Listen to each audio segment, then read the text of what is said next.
Clorinde over there? They look like they might have run into some kind of trouble. Let's go check out what's going on.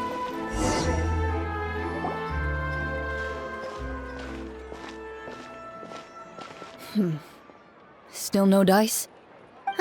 Not at all. And I've asked pretty much everyone in the court of Fontaine already.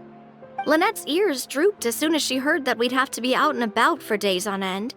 And Fremine, he hid himself under his helmet as soon as he realized there'd be people around that he didn't know. What about Chiori and Charlotte? I feel like both of them would be more than up to it. I've asked them already, but they're both pretty busy right now. I just gave the members of the Spina a few days off, too, so I don't want to bother them either. This is getting pretty difficult. Navia, Clorinde, what's up? Oh my. Well, if it isn't my dear partners. How are you all doing? Huh. Navia? Huh? Oh, you mean... Yep, this is our chance. Do you need our help with something? Oh, precisely. My dear partners, we've got a huge problem right now that only you can solve. Whoa, for real? Absolutely. We've already exhausted all our other options. Traveler, Paimon, would you join us and play Marechaussee Hunter Judgment Day? Marechaussee what now? It's a new game script by the Tabletop Troupe, a local roleplay adventure club. Ever heard of the Tabletop Troupe? They put out games that allow you to participate in a story and roleplay characters with your friends. Oh, I've loved their stuff ever since I was a kid. That sounds super interesting. Clorinde and I are both veteran members of the club. Recently, someone came up with a new script and was looking for people to help playtest it for them. And when they asked, of course I couldn't refuse. I mean, come on! A brand new script? Nobody has ever played it before. Generally speaking, scripts at that level of development have a lot of issues, but I think this one is pretty solid. The author obviously put a lot of work into the story, and the world building is also quite credible. Whoa! I know I was the one that handed you the script, but some of us haven't read it yet. No spoilers, please. Anyway, the script calls for a team of 4. Ah, yes. We're missing one final player right now. So, you're saying you'll help us out? I knew I could count on you, partner. Paimon and the Traveler are kind of a package deal. Is that okay? That's not a problem. I'll adjust the pace based on the actual number of players, and ensure that everyone has a good time. Well, Traveler, what do you think? Wanna play? Paimon will follow your lead. Well, that solves our problem. You have our thanks. Woohoo! I'll go grab the script manager from the club right away. The script manager? Didn't you just say that you gave Clorinde the script? The club introduced a completely new kind of gameplay for the script. In this iteration, the Game Master's version of the script is incomplete. The script manager provides the next part of the script only after players have completed the current list of objectives. On top of that, in order to increase player immersion, the club has created some of the story's sets and scenes in real life. We'll only know where we should go once the script manager reveals the starting location. Wow, you're right. Whoever wrote this script really did put in a lot of work. And it's got a real healthy amount of suspense, right? I mean, even the GM doesn't know how the story will end. I look forward to experiencing it with you all. Why don't you go meet up with the others first? They should all be waiting at Chioria Boutique. I'll come over with the script manager as soon as I find them. Sounds good. Remember to always watch where you're going, and don't rush. You say that like I'm 6 years old or something. Let me think. What kind of character should I play this time? I just hope you'll pick up some useful skills this time. Oh, and stop trying to persuade every animal you come across.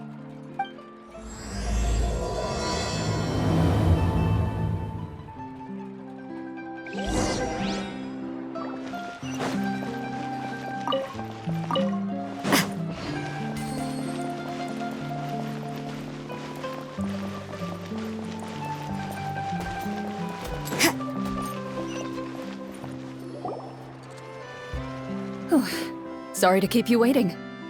Ah, you're back! Huh? And you've got the Traveler and Paimon with you too! What a pleasant surprise. I assume you'll be joining us for the game then? Linny, Farina! Paimon didn't know you were playing too. Are you also members of the tabletop troupe? I'm more of a casual member, if anything. I haven't taken part in many formal club activities. Lynette, Fremine, and I play something similar at the Hotel Bouffe Tété sometimes, but I'm usually the GM. Still, I'm sure it'll be fun being a player for the first time. I'm looking forward to it. Well, I'm not a member of the club at all. Clorinde simply woke me up first thing this morning, said there was a good script worth experiencing, and asked if I wanted in. If you're interested, I can give you a referral. That should give you a 40% discount on membership fees. I think I'll wait to see how this experience plays out first, especially when it comes to the quality of the script. If it's sufficiently fun, then I'll join. Do you participate in a lot of tabletop troupe activities, Clorinde? You could say that. She's actually one of the few senior game masters of the troupe. Right. I knew about that even when she was still my subordinate. It's nothing. Really, just a small hobby of mine. Wow. Paimon's so used to seeing you be all upstanding and intimidating as the champion duelist. It's kind of hard to imagine you role-playing with a bunch of friends. Surely you jest. I would never intentionally make things difficult for my players. I maintain a clear boundary between my professional and personal lives. The me you see at court represents the law and order of Fontaine. I put all personal feelings to the side and grant a fair duel to all who seek to defend their honor. But in my personal life, I'm just an ordinary person. Someone who feels anger and sadness, just like everyone else. Well, you say that, but for all the time I've known you, I don't think I've ever seen you cry. I've seen you get angry, sure, but now I'm wondering whether you were actually mad or if it just looked that way from the outside. I was probably in work mode during those times. Is that so? Well, in any case, I just feel like even in your personal life, you don't get emotional very often. So you want to see me cry? That might be a little difficult. A show of anger, though, that might be something I could accomplish. No, that's not what I meant.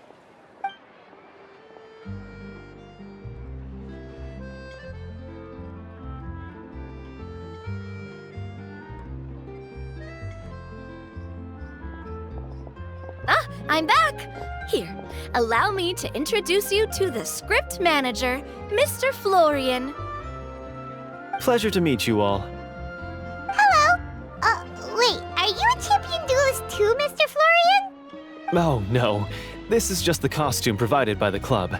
I occasionally play a few of the roles in my scripts. That sounds like a lot of work. It's nothing. It's the least we can do to give the players a more immersive experience. Anyway, allow me to give you a brief introduction of the script. This script was adapted from the real history of the Marechaussee Hunters. You all will play the role of hunters from a bygone era and resolve a series of events unfolding in the capital. Paimon's not super familiar with the history of the Marechaussee Hunters. Is that a problem? Oh, no problem at all. I can give you a brief rundown. So, basically, Marechaussee Hunters were people who dedicated themselves to hunting monsters and protecting the city by using a special swordsmanship technique passed down over generations. Their story can be traced back to the ancient Remurian dynasty, as well as the first hunter, Cassiodor. But I'll leave the finer details for you to seek out and discover later. And I'll provide additional commentary as the story progresses. In that case, brave hunters, are you ready to set out on an unknown adventure? Whoa, just one sentence and it's like we're in the story already! Aha, I see many a determined gaze before me. Very well, head over to this location and begin your heroic journey. So, as we follow the story, it leads us to specific scenes? Ooh, sounds pretty innovative. What does the message in the envelope say? It's the exact location of the scene, as well as the formal permission to use the venue. Huh, seems like they have everything prepared. Please check all your belongings, everyone, and make sure you haven't forgotten anything. Once you're ready, please follow me to the designated location. Sounds good. Hunter Squad, move out!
They really have thought of everything. Even the phaetometer is here and ready to go for us. The phaetometer? What's that? It's a card that's used to determine action success or failure. We'll need to use it when we try to use certain skills. And what about all the dessert and tea? Is that for us as well? That's what the message said. Really? That's so nice. It feels just like a tea party with friends. Those snacks have Paimon's name written all over them. I think you might be more of a snack hunter than a Marashose hunter, Paimon. Snack Hunter Paimon reported for duty. If there are delicious snacks to be found, Paimon will track down every last one. The desserts are great, but I'm still looking forward to the story more than anything. Very fair. Then, let us begin. First, please pick up the blank character cards in front of you, and write down your name and profession. You can find an abbreviated version of the rules printed on the back of your character card. If you have any questions, feel free to ask me. In this story, everyone is a Marashose hunter. To reflect this, the club has prepared a small badge for everyone. Ooh, nice. As hunters, you have proficiency in swordsmanship and fighting by default, so there's no need to allocate any additional skill points to those areas. Swordsmanship? So there's a fighting part to all of this? Paimon's not sure she can do all that on her own. Maybe Paimon can just stick with you? Why don't you share a character card then? The Traveler will be the Marashose hunter, and you can be his little floating assistant. Kinda like in real life. So, for the name, do I fill it out with the name of my character? Yep. It can be any name you like. You can use your real name too if you want. I do that whenever I get too lazy to think of a new name. Oh, so it would be like experiencing a different life, but still as yourself. That's not a bad idea. In that case, I think I'll continue to use the name Linny then. Next up is the skill sheet. You have a limited amount of skill points that you can use to learn a number of skills. The more points you invest in a particular skill, the easier it will be to pass associated checks. I'll take persuasion and investigation. Those are must-haves when it comes to missions like these. Oh, those skills sound like they'd be useful for gathering intelligence. Good idea, Navia. Just as expected of a veteran player. So should we also take those skills then? Not necessarily. Since we're working together as a team, we could leave the negotiations to Navia and use our skill points to pick up other useful skills. For example, I think I'll take stealth and sleight of hand. That will give us more options if we run into any situations we can't negotiate our way out of. Oh, interesting. I wasn't thinking about it like that. I suppose it's not so different from an acting troupe. Everyone has their own role to play. Let me see. I'll take arts and performance.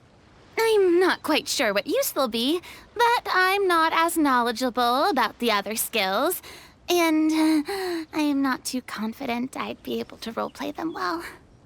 Well, that leaves us. What do you want to learn, Traveler? Oh, something that'll help you get a read on other people's thoughts. Sounds useful. Ooh, so you want to help people when they're injured. That's nice of you.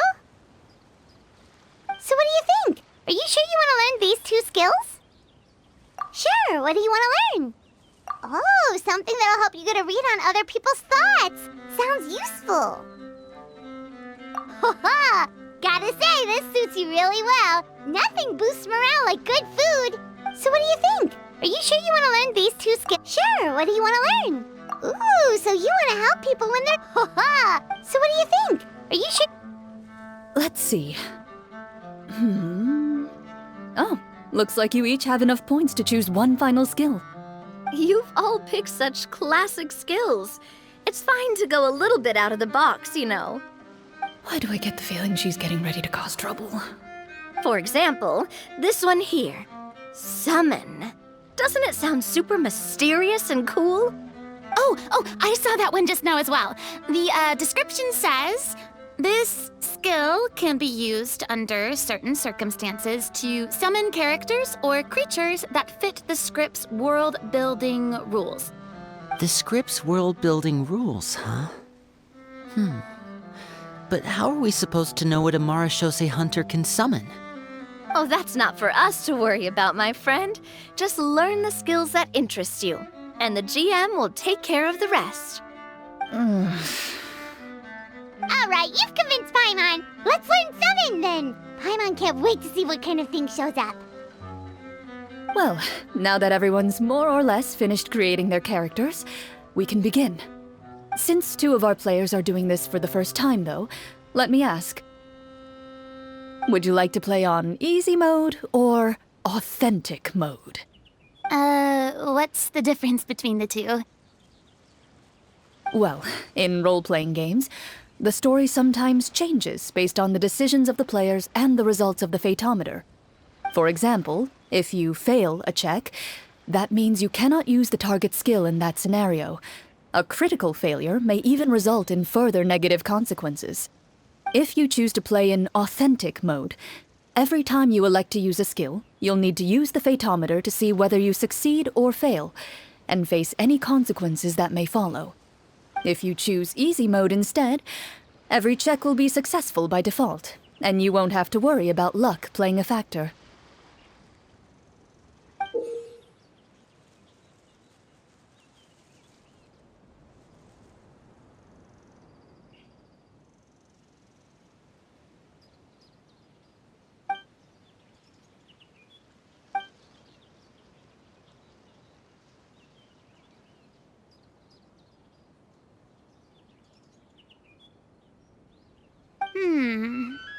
Given that I'd like to focus on the story, I suppose I should pick easy mode.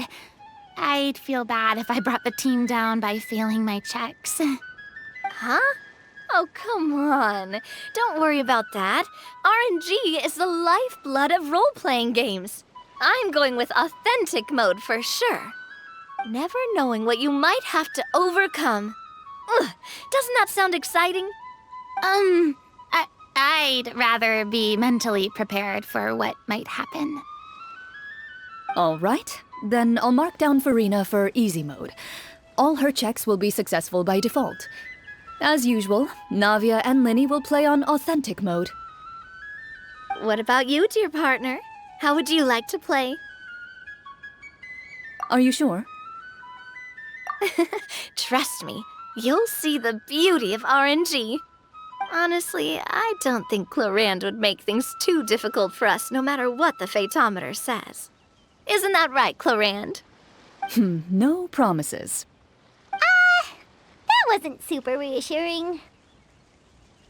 Well, anyway, enough talk. Let's get started. I want to experience at least a good chunk of the story today. Speaking of the story, why is the beginning scene on a beach? Well, that's because... A long time ago, back when human civilization was still in its infancy, powerful demons and evil sorcerers ruled over the land. They created a host of monsters and sent them to slaughter all humans in existence. Soon, a group of human rebels banded together. With their swords raised, they swore to brave the darkness, and in doing so, subdue each and every monster that sought their destruction. They became known as the Marachose Hunters.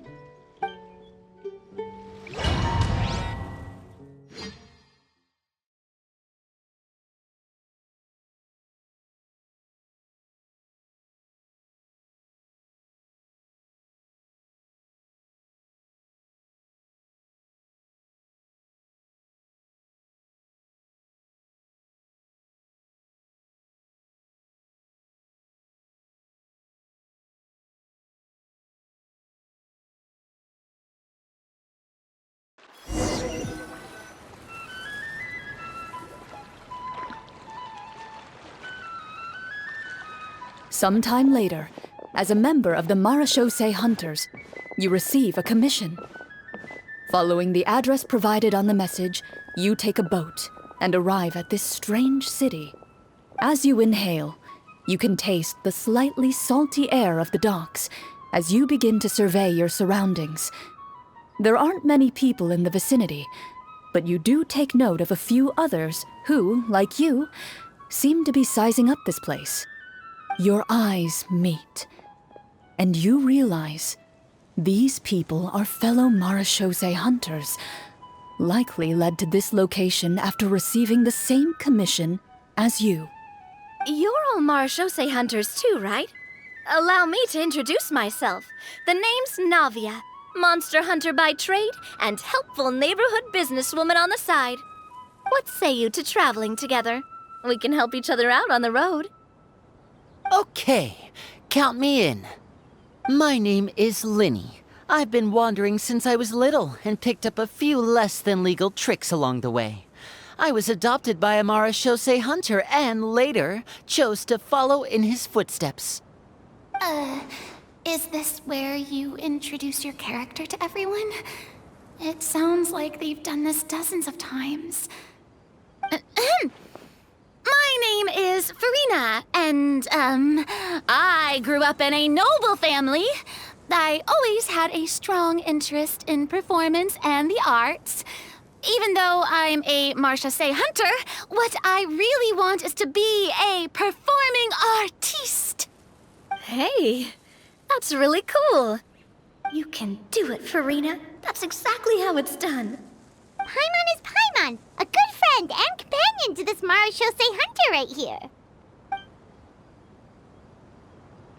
I've been studying medicine ever since I was a child. I want to do my part to eradicate these monsters and use what I've learned to heal others. Oh, welcome, welcome. When we face the monsters, I'll make sure to charge in front to give everyone some cover. You can take care of the healing at the back. You open your envelopes at the same time. The message reads, "To the honorable and trustworthy Marachose hunters, our kingdom is currently facing a grave crisis. The lands outside the capital have been overtaken by monsters, and our people are being led astray by forces of wickedness. We beseech you, please help us resolve this crisis and return peace and stability to our home." Huh. The layout of this city looks super familiar. It kind of reminds Paimon of Mondstadt. The scriptwriter must have used a real-world city as a reference when coming up with the map. As experienced hunters, the layout of the city reminds you of places once traveled. You recall the sight of tree-lined streets and the gentle tranquility of days gone by. Yet, as you regard the city in front of you, it appears to be little more than an empty shell. Its hollow gates are open to you, beckoning you to come forth and bring salvation back to the town. I carefully read every line of the letter and turn my attention to the signatures at the bottom. Who issued this commission to us? You see a long string of unfamiliar names. It would seem that many of the residents of the city issued this commission together. They sensed that things were not right within the kingdom and sent a distress signal to the outside world. In that case, why don't we take a walk around the city and see if we can learn anything from the local residents? Oh, good idea. We might be able to get some leads on the monsters and bad guys we're after. You look up and see a tavern nearby. It appears to be open for the day. Why don't we go check out that tavern? If the novels I've read are anything to go by, taverns are usually full of information.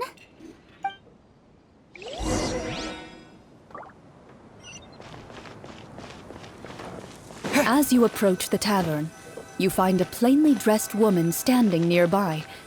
She appears to be rather troubled about something.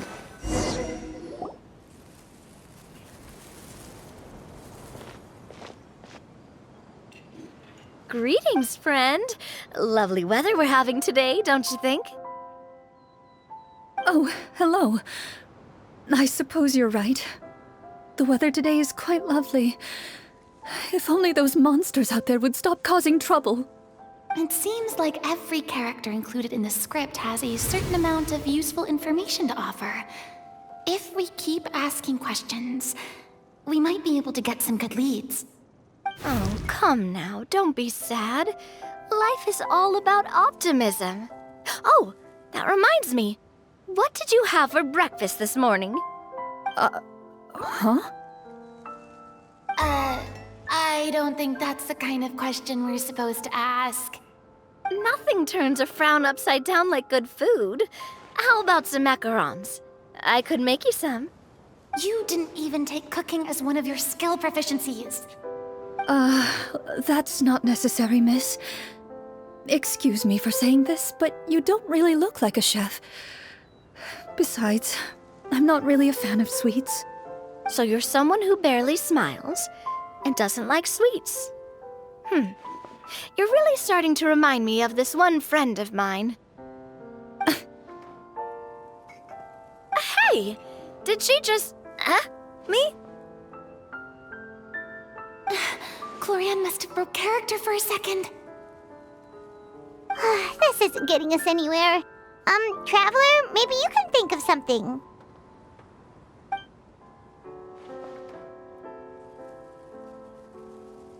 Are you sure? In that case, please refer to the fatometer.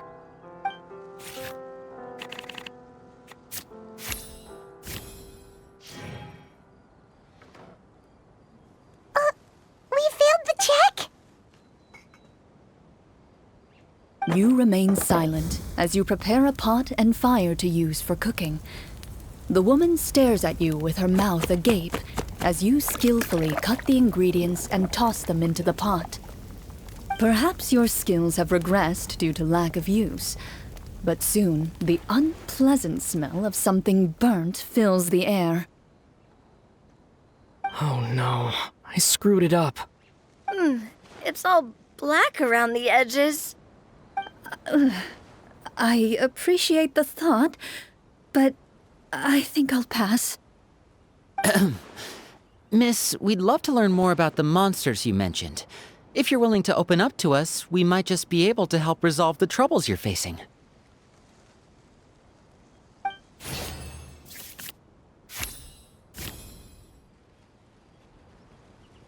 You weren't even the one that learned persuasion. My troubles, you say? I'm not sure they're so easily resolved, but I suppose it wouldn't hurt to share them with you. A horde of monsters suddenly appeared near the capital recently, so all the guards were dispatched to fight them. Do you remember when those monsters appeared? I'm not completely sure. All I know is that my husband was dispatched to fight them 3 days ago. Do you know where he was sent? It all happened so fast. When we said our goodbyes, he couldn't even tell me where they were sending him. You have our thanks, friend. We'll find and defeat those monsters as soon as possible. We sincerely hope your husband will be able to return to your side soon. Oh, thank you. Don't worry. We'll find him. Just try to remain optimistic and wait for good news. We don't always get to choose what happens to us. But we do get to choose the little things, like what we eat and how we respond to the things life throws our way. I hope that one day, you too will recognize the power of something as small and inconsequential as a delicious dessert. I'll do my best. You bid farewell to the woman, and continue your journey further into the city.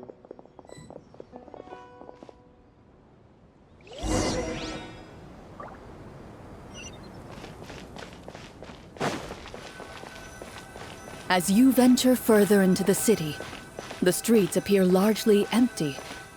An elderly woman walks past. You see her shake her head as she puts away her wrinkled wallet. A nearby merchant folds his arms and gives you a disdainful look. You get the impression that he's someone who has long gotten used to the sight before him.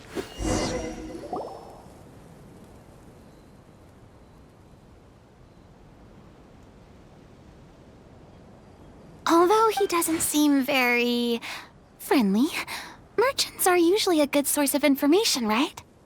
Pardon me, sir. I'd like to ask a question if I may. That depends. How much are you willing to pay? How about this much?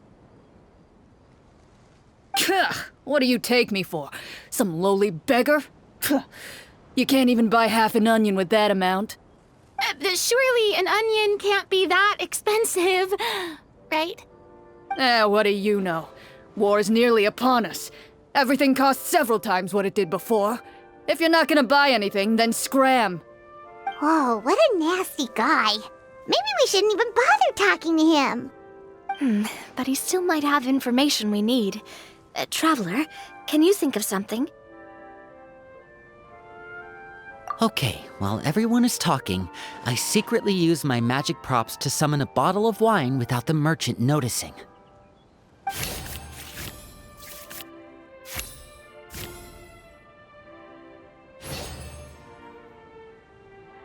We meant no offense, sir.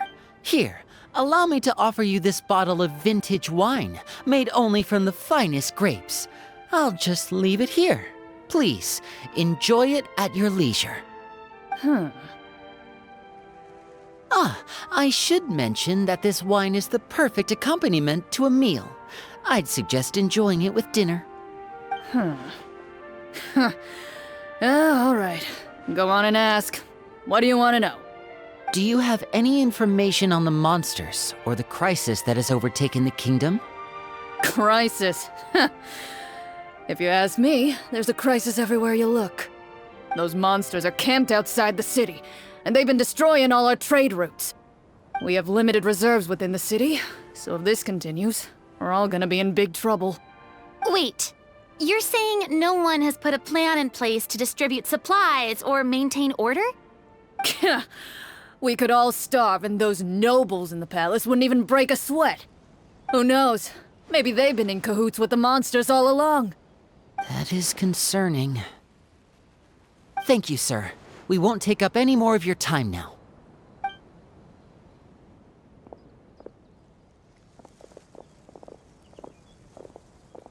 Hey, why did you leave in such a hurry? Well, you see, that bottle of wine was just a cardboard prop. Should we try to go somewhere with more people? Oh, how about the city square? Follow me.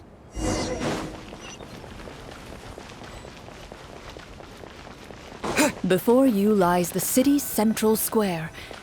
You see a man with a slightly anxious look on his face, pacing back and forth, his head hanging low. He doesn't seem to notice your approach. Still immersed in his own thoughts, he shakes his head and lets out a long sigh. This guy seems promising enough. Maybe I can get some information out of him. Hello, sir. Is there anything I can do to help you? Wait, you're... I'm... Oh, dear goodness! You're a Marashose hunter! You recognize us? Ah, are you one of the people who wrote the commission letter? Yes, yes! Oh, I didn't expect you to actually come. Oh, what great news! The city is saved! What happened here? Alas, we once lived comfortable, carefree lives. This city used to be free of monsters.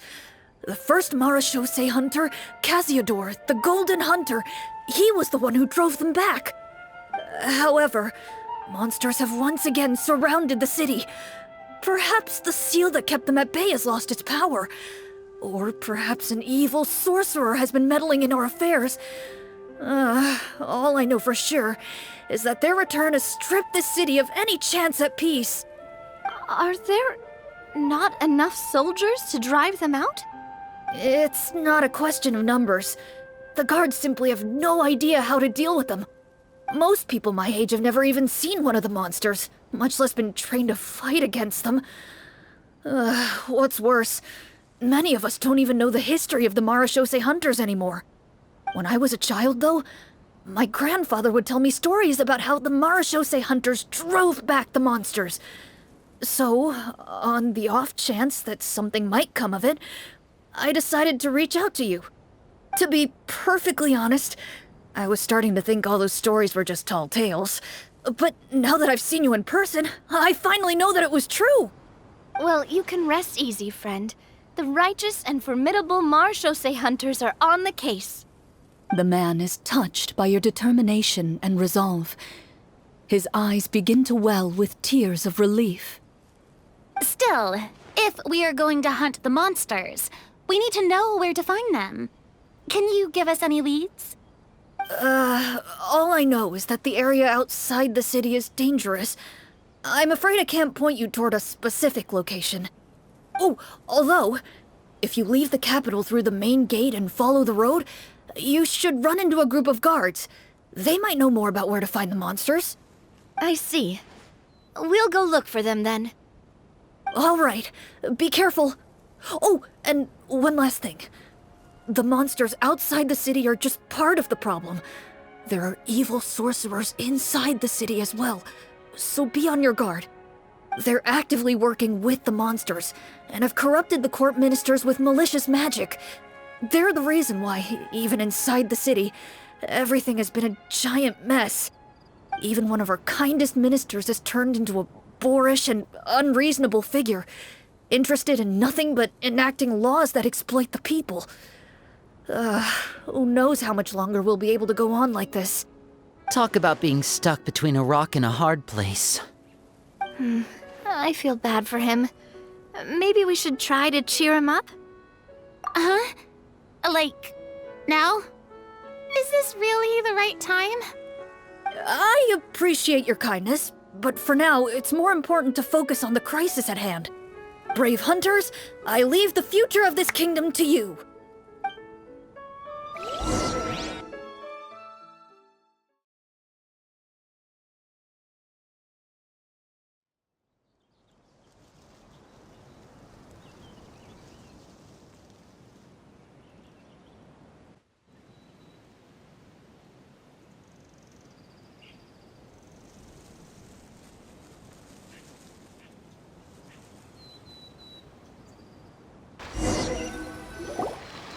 If I understood correctly, there are currently 2 problems in the kingdom that need solving, right? Exactly. We need to defeat the monsters outside the city and take down the evil sorcerer stirring up trouble from within. But which problem should we tackle first? Well, this seems like a good moment for a break. Take some time and discuss what you want to do. Let me know when you've made your decision. I really didn't expect the people in the city to keep us at arm's length like that. I totally thought the hunters would be treated like heroes. Well, Clorinde said the script took cues from the real history of Fontaine, right? Maybe the real-life Marachose hunters were also treated like that. I wouldn't say it's a perfect representation of history, but there are definitely some similarities. Would you like to hear more about it? Sure. As long as it doesn't spoil anything in the script. You brought up bits and pieces of the hunter's history before, but it was all in passing. Paimon wants to know too! The hunters were super powerful, right? Were they all from a special line of supernatural beings or something? Kind of like the yokai in Inazuma? No. All Marachose hunters were ordinary mortal fighters. The only thing that set them apart were the special sword techniques passed down over the centuries. Huh? So you mean anyone could become a Marachose hunter? In theory, yes. All you would need to do is survive the rigorous training and master the swordsmanship techniques required to fight the monsters. Still, most people dropped out at the early stages, and others called it quits the minute they saw a monster in person. To become a hunter, you must be strong in both body and mind. What kind of monsters did the hunters fight exactly? Oh, and the evil sorcerer the script mentions. Did they exist in real life too? The land of Fontaine once played host to an ancient dynasty known as Remuria. After that dynasty fell, monsters began to appear, intent on obstructing humans from establishing a new social order. One of the ancient sorcerers of Remuria used his power to assemble a formidable army of golems. He sought to use that force to establish himself as king. Now wait a second.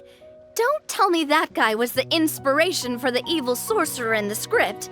We still haven't found any in-game information on him yet. So, why don't you talk about someone else for now? Well, I wasn't planning on going into anything you might be able to find out in the game. But if you want me to talk about something else, then... How about Casiodor, the Golden Hunter? Or Egeria, the ex-Hydro Archon? Wait, but those people are all from a super long time ago. Where did you learn all this, Clorinde? From my master. By master, you mean Miss Petronia? Someone you know? Absolutely. Miss Petronia and my father were good friends. Back in the day, she would often bring Clorinde over to play, but then... Let's not get off topic. Anyway, back to what I was saying. Responding to Egeria's call, a number of warriors followed Casiodor into battle against the monsters. This group of warriors, under Casiodor's leadership, became known as the Marachose Hunters. Yet, as Fontaine entered an era of peace, their work gradually became obsolete. The Marachose Phantom, originally an association made up of hunters, eventually came to be predominantly comprised of Melusines. Ah, I see. That explains why most of the people in the script have forgotten the hunters or think of them as nothing more than a legend. Is that really a bad thing, though? It can get tough always being the one shouldering everyone's expectations. Depends on who you ask, I suppose.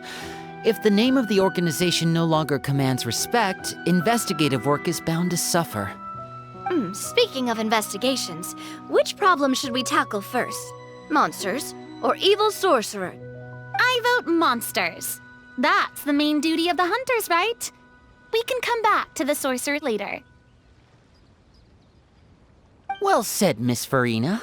Plus, if the sorcerers really are the masterminds behind this whole thing, defeating the monsters could give us some clues on their intentions as well. What about you, partner? What do you think? It's decided then. All right. After some discussion, you decide to turn around and head out of the city.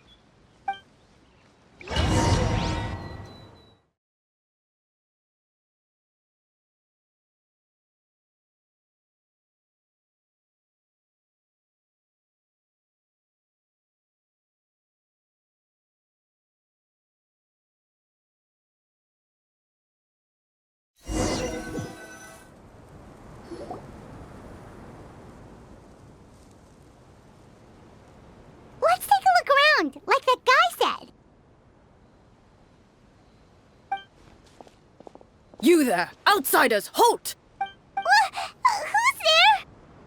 An armored man approaches you. He has a tall, muscular build and a determined expression in his eyes. Just one look, and you can tell he's fought in his fair share of battles. Although he's trying his best to conceal his current state, his uneven gait and the sweat dripping down his forehead make it obvious that he's been wounded and is in serious pain. I'm the captain of the guard. I saw you sneaking around the city earlier, so I'll only ask this once. State your purpose, or it's off to the dungeons for the lot of you. Wow, it's been a while since someone's been this suspicious of us. I said talk, not whisper between yourselves. Have you ever heard of the Marchese Hunters? Marachose hunters? Ha! That fairy tale, you mean? What, you expect me to believe you're one of them?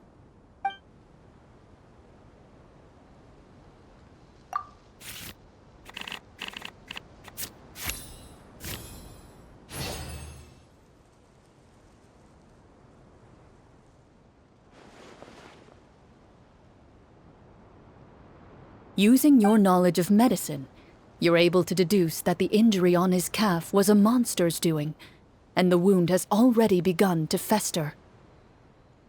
As you check him over, he looks at you with suspicion and retracts his injured leg further back. I'm a doctor by trade. Please, let me redress your wound. You don't have to suffer like this. The man appears somewhat disgruntled at having been exposed, but soon relents and raises his leg for you to take a better look. He allows you to apply a poultice of specialized medicine to the wound, and it appears to bring him much relief. The tension in his brow eases. All right. Guess you lot might actually be real Marachose hunters after all. In any case, you've successfully treated my wound. So, what do you want to know? Do you know where we can find the monsters, or the other guards who are fighting them? He informs you of the various locations where monsters have appeared. He looks in that general direction with a pained gaze, as if a thin, invisible thread is pulling on his wound. Some of our new recruits have never even dealt with a petty thief, and now they're out there fighting monsters. If it weren't for this cursed leg. Oh, please, sir. Don't get too worked up. You need to focus on your recovery. Just leave the monsters to us. We're Marachose hunters, after all. Hearing you say that, a glimmer of hope flashes in his eyes. But it disappears almost as quickly as it came. Those monsters aren't easy to deal with. But if you insist on going, I won't stop you either. I just hope all the guards will be able to come back to their families alive. I wish you the best of luck.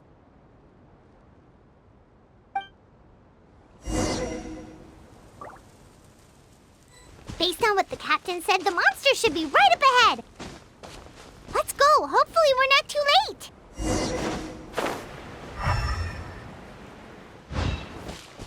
As you approach the battlefield, you see numerous people lying by the side of the road. They appear to be dressed like guards. Their faces are filled with desperation and terror. Some are screaming and cursing in vain, as if still trying to banish the monstrosities they saw from their minds.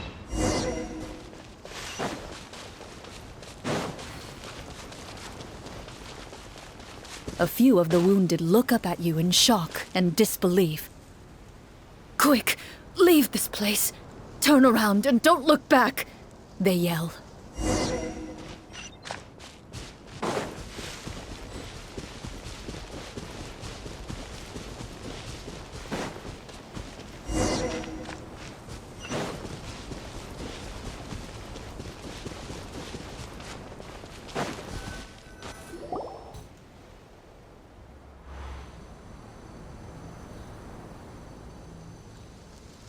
This is the place he mentioned, right? You see broken iron swords scattered all around you, and downed trees riddled with terrifying claw marks. All the signs point to one thing. A truly devastating battle just took place here. Be on your guard, everyone. The monsters might still be around. Before you can finish your sentence, you hear rustling sounds from the surrounding bushes. The monsters have emerged. They close in on you without fear. You get the impression that, in their bloodthirsty eyes, you're just another meal for them to devour. A little help here! This thing wants to eat Paimon! Your battle round begins now.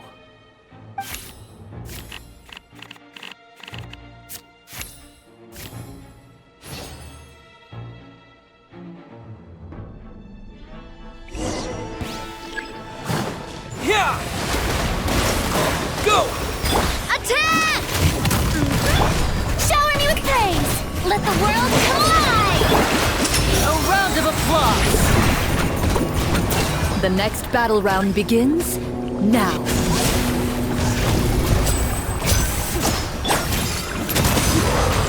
Umbrella warfare, I guess! The monsters let out a terrifying roar of anger and resentment before dissipating into thin air. Oh, thank goodness it's over. We're lucky the Marashose Hunter class came with all those preset skill points. Otherwise, we would have been in some real trouble. I never knew the Fatometer even determines the amount of damage you inflict. If you get unlucky, isn't it just game over right then and there? That's part of the fun. The uncertainty of fate is what gives these games their appeal. Just as you begin to celebrate your victory, a suspicious lump on the ground catches your attention. A suspicious lump. Wait, could it be the thing that appears after every battle? I walk up to it, crouch down, and begin to carefully examine it. I've still got my right glove on, so it should be fine for me to touch it, right? As you investigate the mound, you discover that the exposed portion appears to be made of wood. It was previously obscured by the large form of the monsters. With the monsters gone, the small protrusion now awaits your discovery, poking out of the ground like a shy flower bud. Whoa, it's a treasure chest!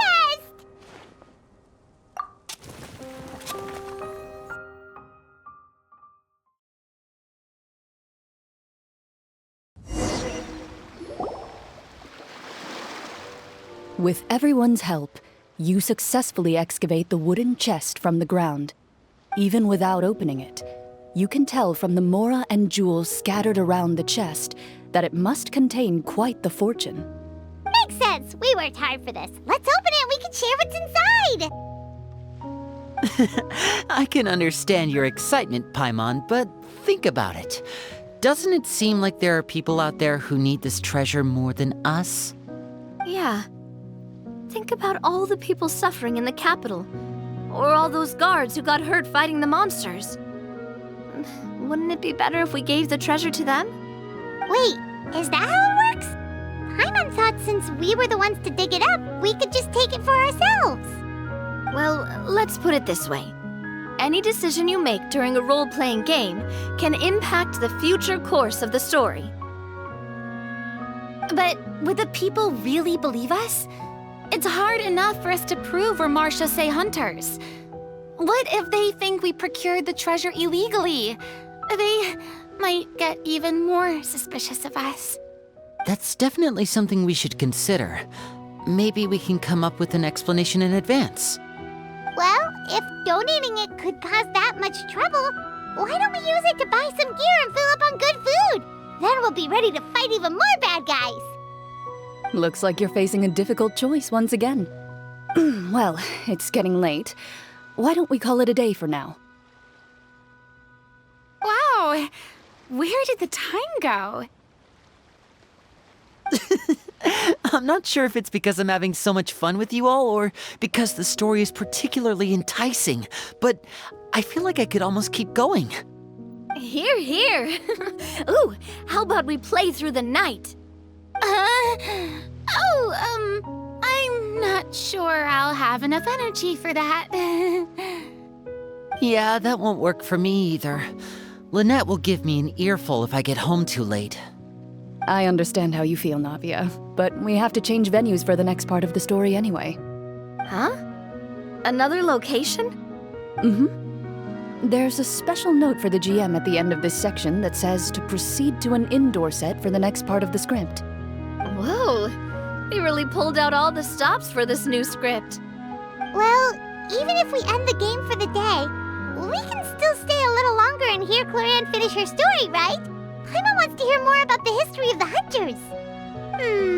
Something tells me you just want to finish the free desserts before we break for the day. That's just a coincidence, okay? Besides, to Paimon, not finishing free food feels even worse than having to buy her own. And anyway, Paimon really does want to hear more about Clorinde's master. Well...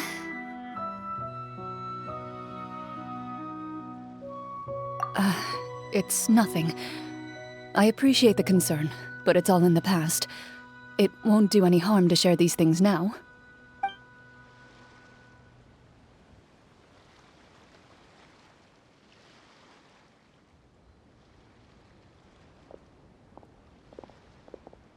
My earliest memories are of living with Master. According to her, she saved me from certain people of ill repute. My birth parents had left me behind some time before that. What a heavy beginning for a life story. Master was a fascinating individual, if inexperienced in the ways of raising children. My first ever toy was a short sword. Although I suppose it wasn't so much a toy as something Master removed from her waist and handed to a noisy child in need of distraction. Oh wait, so she handed an actual sword to a child? Isn't that dangerous? Did you hurt yourself? Of course I did. I cut my palm and bled quite a lot. But Master was not concerned. She just stood there and casually lectured me about it. "See, that's what you get for not holding the sword properly," she told me. She then crouched down next to me and said, "Give me your hand. I'll teach you to bandage this wound. After that, it's time to learn how to truly hold a blade." Excuse me for asking this, Clorinde, but how old were you exactly when all this happened? Probably around, 3, give or take. 3? Isn't that when most kids are still struggling to hold a fork? As I said, Master was rather inexperienced in the ways of raising children. She believed trial and error was the best way to teach a child what they're capable of. I'm not so sure this is a question of experience. I didn't see anything wrong with her ways at the time. And anyway, children don't get to choose how they're raised. Oh, she did bring me back a pet from Liyue once. It was a Geovishap hatchling.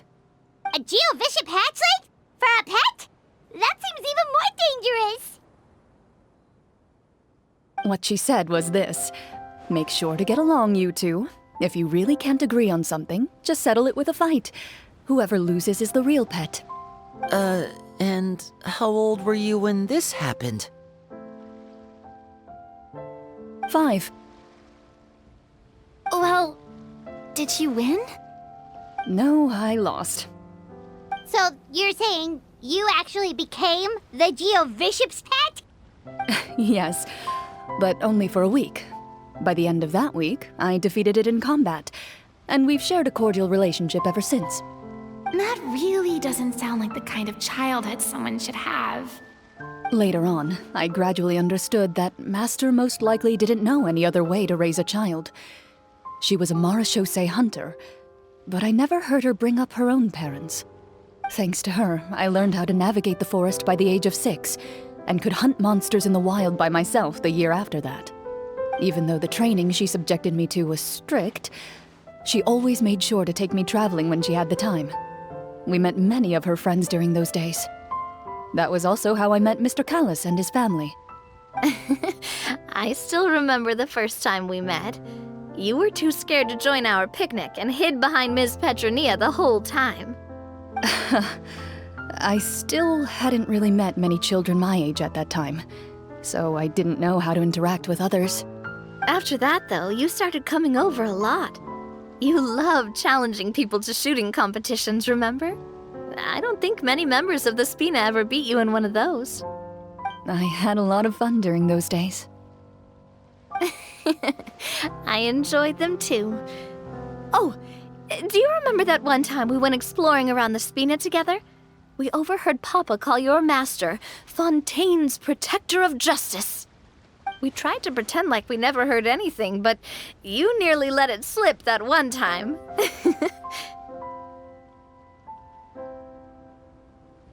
Protector of Justice. Oh, wait, you mean that vigilante hero from 20 years ago? The one who is always active at night? Yep, that would be her. She often would put on a black cloak and go out at night.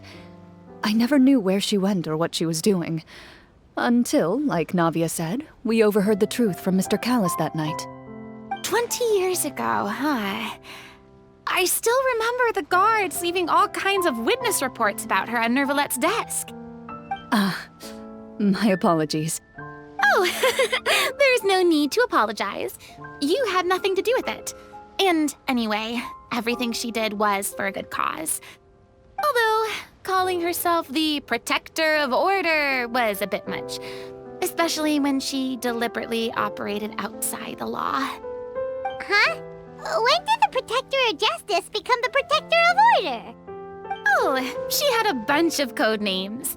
I heard she would just come up with a name on the spot whenever she was asked.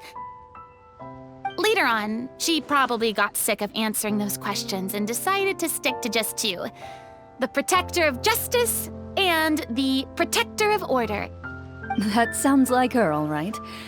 I bet she forgot which of the two she'd use by the time she got back each night. Well, she certainly sounds like a fascinating individual. With her strong sense of justice, it's no surprise her student followed in her footsteps. It's true. I always wanted to become like her. Someone powerful, independent, and with a strong sense of conviction. But...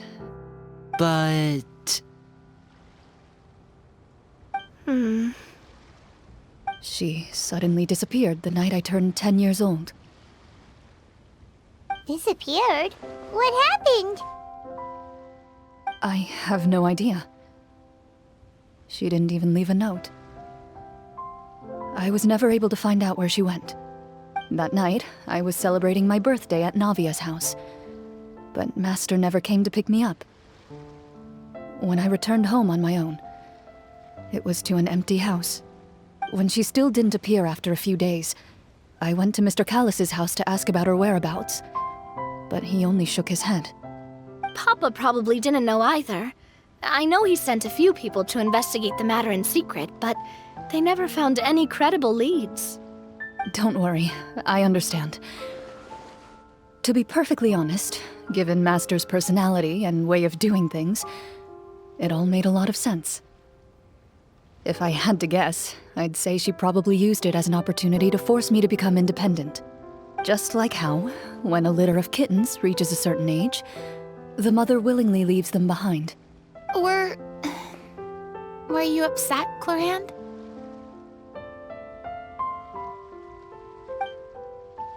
I was at first, but not anymore.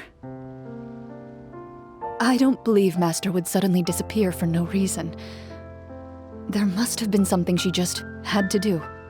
Well, despite everything, you still managed to follow in her footsteps and become the greatest champion duelist in all of Fontaine. You're practically a living symbol of law and justice. I suspect my position would be far too by the books for her. Master always did whatever she pleased. But you're right. I suppose I do take after her in some ways. Who knew Clorinde had such an interesting past? I never had the chance to ask her about it before. And I wonder... if Clorinde's master were the champion duelist back then, would that duel against Mr. Callis have gone differently? Oh no. Judging by the atmosphere, Clorinde and Navia are probably thinking something similar. The mood just got super awkward all of a sudden. Well, anyway... Would you look at the time? It's getting dark, so we should probably call it a day for real this time. If we keep talking like this, we really will be here all night. I had a great time today, Miss Clorinde. Thank you for being our GM. Anytime. The script was good, but I've got to say, your childhood stories were even better. Hey, you should tell us more about that fight against the Geo-Bishop sometime. Maybe your master was onto something. You could be right. What does she mean, onto something? I certainly don't know any 5-year-olds who want to fight a bishop in their spare time. Guess I'll head back as well. I need to save my energy if I want to continue enjoying the story tomorrow. You're that excited to hear about my fight with the bishop? I was talking about the script.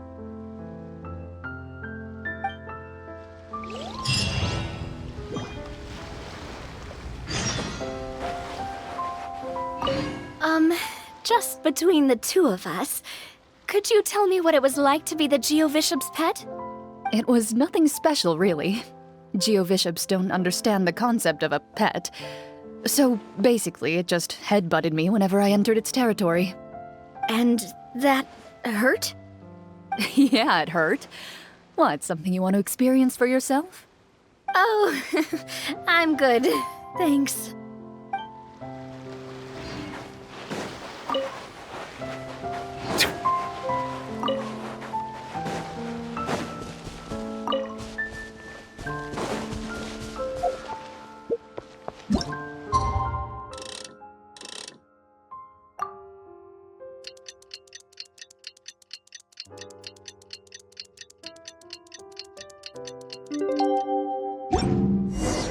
Let's go meet up with the group! Paimon's really looking forward to today's story.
Looks like everyone's here. Now, before we begin, why don't we finish where we left off yesterday? There was an important decision to be made, yes? I'll pour everyone a cup of tea. Is that really the most important part, though, Clorinde? Paimon's more concerned about our current surroundings. Heavy walls, cold railings, dim lights.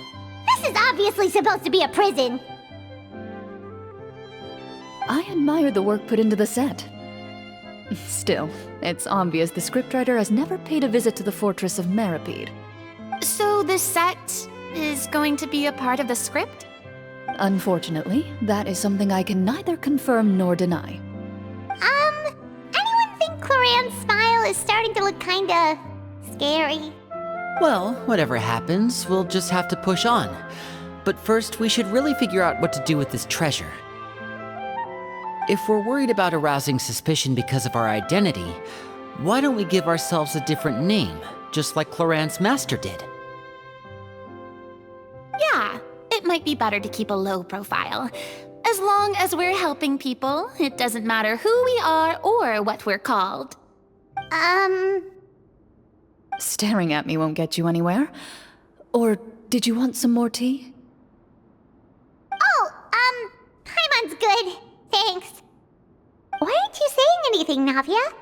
Wait, what's that next to you? Oh, this is the short sword Clorinde mentioned last night. I found it.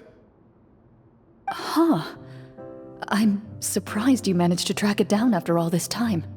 Well, I made sure to take good care of it, considering the circumstances in which you gave it to me. Of course I had to keep it safe. Anyway, where were we? Oh, right. I was just thinking about all the potential ways for us to break out of prison. We could dig a tunnel, or try to bribe the guards.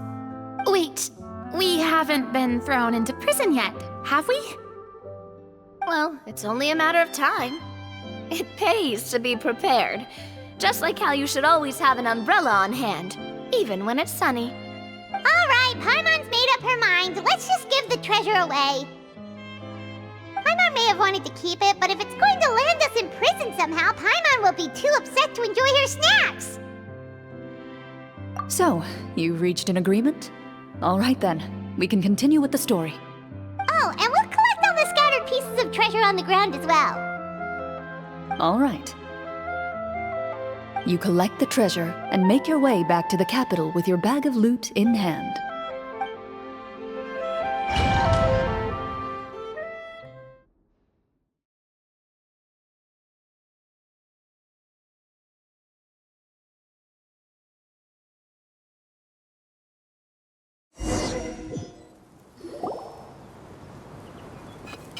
The city is still shrouded in a gloomy, oppressive atmosphere, but your spirits are surprisingly high.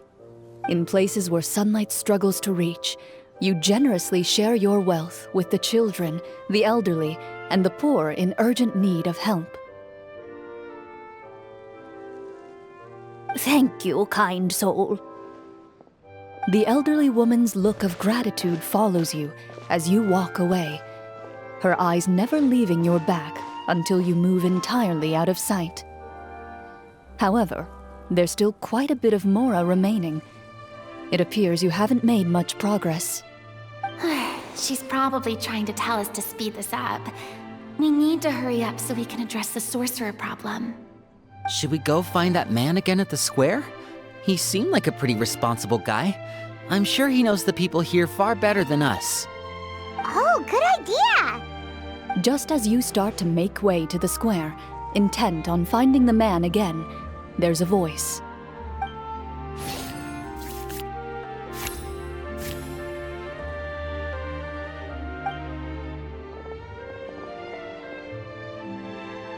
Please wait, distinguished guests. Several strange guards suddenly call out to you. They run forward to meet you and proceed to politely pay their respects. Greetings, gentlemen. Are we being invited for afternoon tea? Surely you jest, my lady. That would not be our place. It is His Excellency the King who requests to meet with you. Please come with us.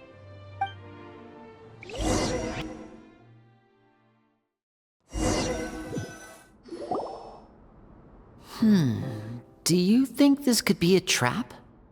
Well, we have to investigate the court at some point, right? Meeting the king himself would be a fantastic opportunity to do that. I say we go for it. If something happens, we'll just turn the whole place upside down. That sounds a little intense.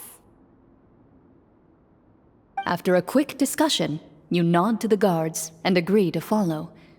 They lead you all the way to the audience hall of the palace. Gilded tables line both sides of the hall. The space itself is adorned with all manner of expensive antiques, glass shelves, and silver candlesticks. The items appear quite ordinary in size and dimension, yet their presence somehow makes the emptiness of the hall feel even more surreal and ominous. Wow, it's so luxurious! The elderly king, clad in a magnificent robe, sits upon the deep crimson throne before you. He wears above his head a majestic crown, with a gemstone the size of a bird's egg set right at the very front. As you observe it, you see a complex pattern of light reflect off its surface. They're here, Your Majesty. A man dressed in dark clothes, likely a minister, shields his mouth with his hands, and bends down to whisper a few words to the king. After a moment, he lowers his hands and stands back up. His gaze shifts to fixate on your group, but he does not move from his place at the king's side. The king does not appear entirely aware of his surroundings. The man by his side, though. We should keep a close eye on him. The king remains still and says nothing. The minister is the one who speaks. Esteemed guests, allow me to thank you for coming to our faraway kingdom. Unfortunately, His Majesty the King finds himself quite exhausted from work. So please allow me, his Prime Minister, to welcome you in his stead. I've heard tell that your group, the Marechaussee Hunters, used your exceptional ability with the sword to repel the monsters near the capital. Such a great deed deserves to be rewarded. However, seeing that I was not fortunate enough to observe such a feat with my own eyes, you'll forgive me for seeking to verify the truth by speaking to you myself. Well, we've got nothing to hide. You brought us here to talk, right? So we'll just explain what happened.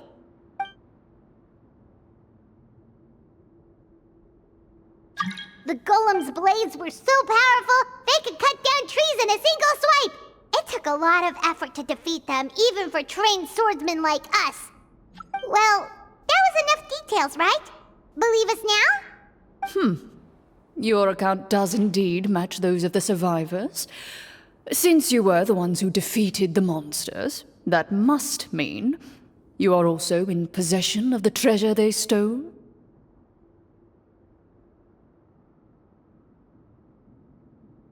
Well, we did take the treasure, but... How did he know about the treasure? Then I must ask that you return it at once. It belongs to the kingdom. Wait, but didn't you just say that our great deed deserved a reward?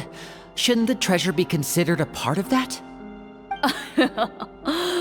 Yes, that was indeed what I said. But you seem to have forgotten a very important distinction. Only that which is freely given by the king can be considered a reward. Taking the rightful wealth of a kingdom without said permission, on the other hand, is a crime. But that's completely unreasonable. Yeah, that makes no sense! If it weren't for us, the treasure would still be buried underground somewhere! Maybe so, yet the fact remains.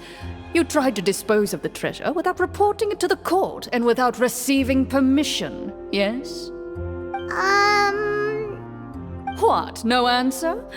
Surely you're not insinuating that you, a group of legendary Marechaussee hunters, sought to take the treasure for yourselves? Well, what about the king? Is he just gonna let this guy talk for him the whole time? Clad in his magnificent robe, the king remains seated, with his hands resting on either side of the throne. His posture is rigid and unmoving. He stares forward with an empty look in his eyes, completely unmoved by the events before him. From the look of things, could the Prime Minister be the evil sorcerer? Or could both the King and the Prime Minister have fallen under the evil sorcerer's control? I would like to observe the number of guards stationed in the hall. The guards in the palace appear fully armed, their expressions solemn. Sensing the tense atmosphere in the room, they stand at the ready, each with a hand placed upon the hilt of their sword, as if prepared to draw their weapons and surround you at a moment's notice. Well, there goes my plan to turn the whole place upside down, I guess. It appears we've been visited by nothing more than a group of ill-intentioned imposters. What a pity. Guards, take them away and throw them in the dungeons. Before I decide your fate, however, I must first determine whether you have any accomplices outside the court. Can't we try to slip away? Or maybe start some kind of riot?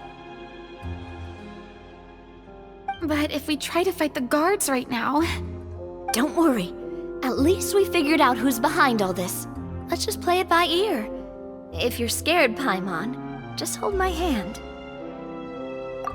Thanks, you guys. You allow yourself to be led away by guards surrounding you on both sides. It's only when you begin to feel drops of water falling from the dungeon ceiling and smell the stench of death and decay all around you that you finally realize you've stepped into a completely different world. Stay here, and don't try anything funny. The guards lock the cell door and leave without looking back. Wait, sir! Your voice echoes through the dark hall, but the only response you receive is the sound of water dripping from the ceiling. No! What should we do now? Carve out a new path of fate with our own two hands, of course. I draw my weapon. You reach toward your waist, but find nothing there.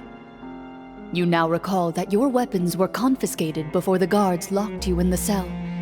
The bag of treasure along with them. What about that knife I hid in my boot? When did you hide it in there? When I was thinking about digging a tunnel. Rejected. You failed to inform the GM of this course of action. Moreover, the guards would have conducted a thorough search before throwing you in prison. And the keys to the cell aren't anywhere to be seen? Correct. You don't even feel a lock hole on the cell door. Oh, well, there goes all our plans. Indeed. Huh? Why are you the one saying indeed? Because that statement holds true for me as well. This is where the script ends. What? But that's a terrible ending!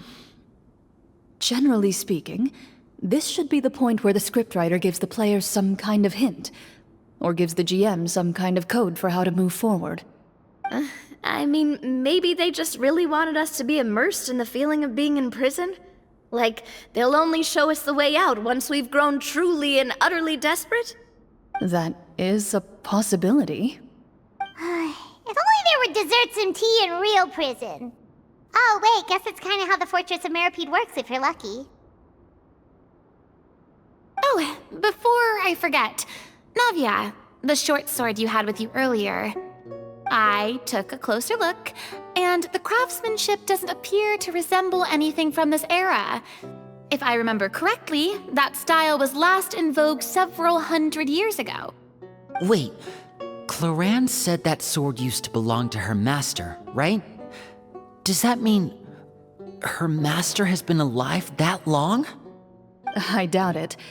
The way she went about things often made her seem childish more than anything. I'd say the sword was most likely an heirloom passed down over time. Hang on. A precious heirloom passed down to you by your master. And you gave it to me just like that? You weren't worried I might lose it? Master left many things to me when she disappeared. There was the sword, an old key, and a good amount of junk she probably just didn't want to take with her. I gave you the sword back then, because I didn't want our friendship to end. Wait, when did this happen exactly? After the duel. Between Mr. Callis and myself.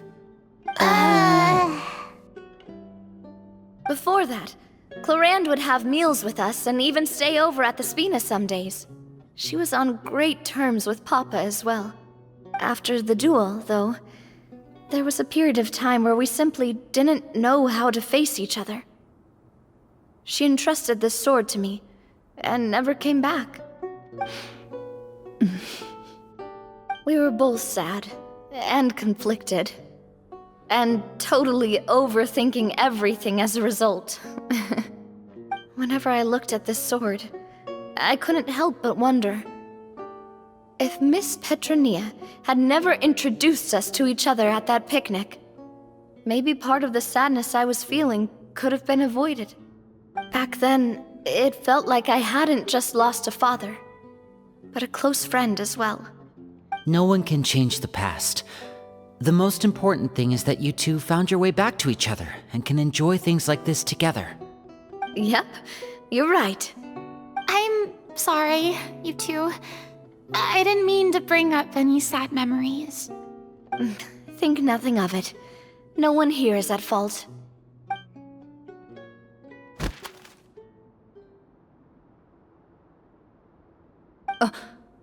Huh?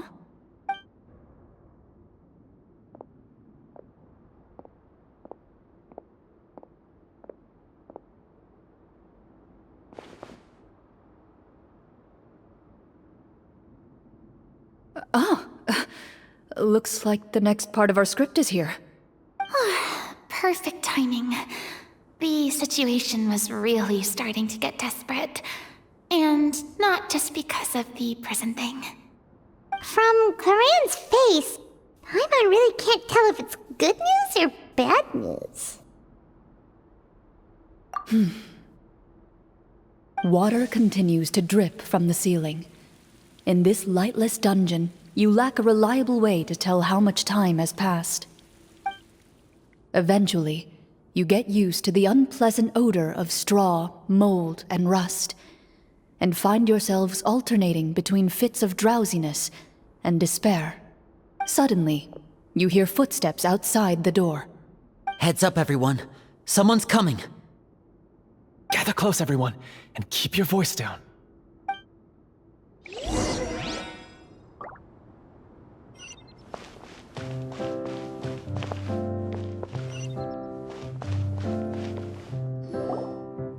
Who are you? I work as a guard in these dungeons, but my true identity is the same as your own. I'm also a Marashose hunter. Huh? Shh. I've already sent away the other guards, but if we make too much noise... I understand, but how can we be sure we can trust you? The king has issued a formal decree. In light of the irrefutable proof of your crime, you're to be executed before tomorrow's sunrise. If you want to escape, it has to be now. Executed? We barely did anything! Monsters appearing at the same location as the treasure. Could this entire thing have been a trap? There will be time for speculation once we're out of here. As for my identity, I have no way to prove that to you just yet. Infiltrating the capital was difficult, and finding a chance to speak with you has taken a lot out of me. I could go on, but I think we can all agree that now is not the time for details.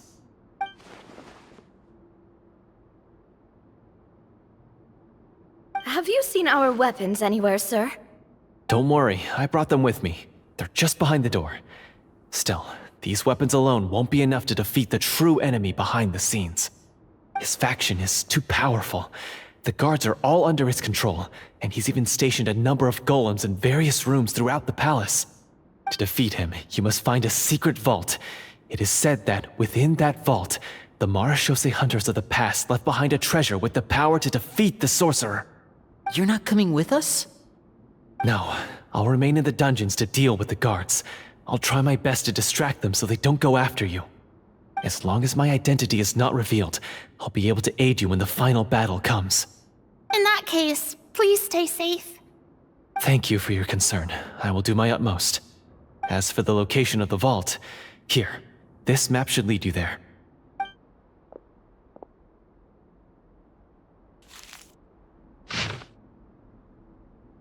Got it.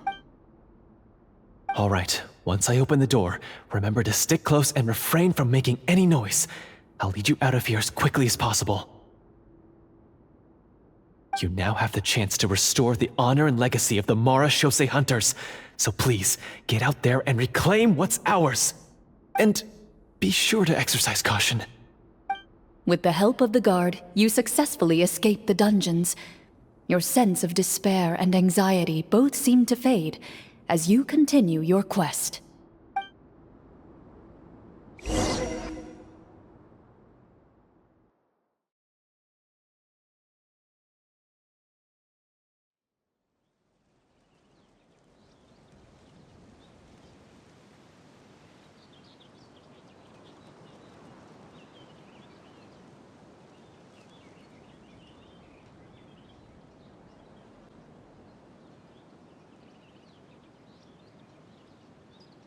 Wait, we didn't get to use our skills at all while we were in prison. Who knows when we're gonna get the chance to use that cool summon spell? That is a pity, but we can only continue to move forward.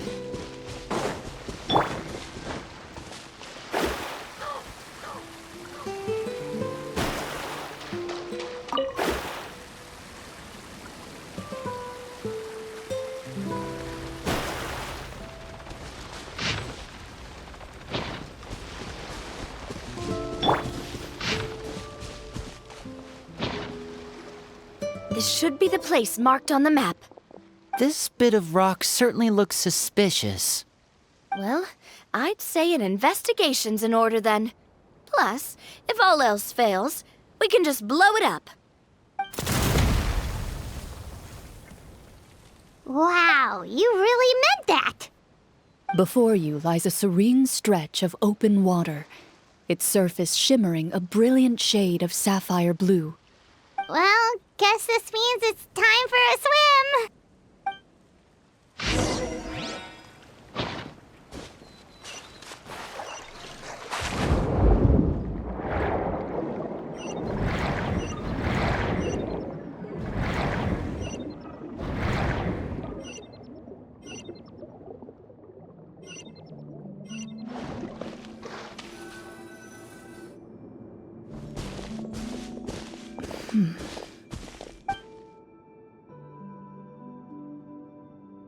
Oh, what's the matter? It's nothing.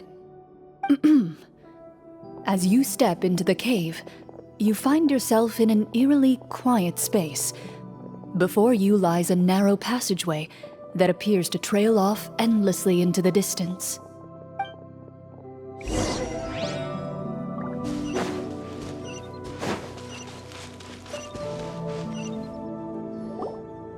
Wow, this must be where the treasure is hidden! But this door is blocking our way in. It almost looks like it's been here for quite some time. I've got to hand it to the tabletop troupe. They really went all out with the props. Huh. What have we got down here? A kind of mechanism connected to the door? It looks like we might have to arrange it into a certain pattern. A pattern on a stone door. That's something Master mentioned before. Is something wrong, Clorinde? After a long, difficult journey, you finally arrive at the location indicated by your map. It appears to be an ancient site of some sort, where treasure likely awaits. Your surroundings are exceedingly quiet and serene, as if the secret that slumbers here has never once been disturbed.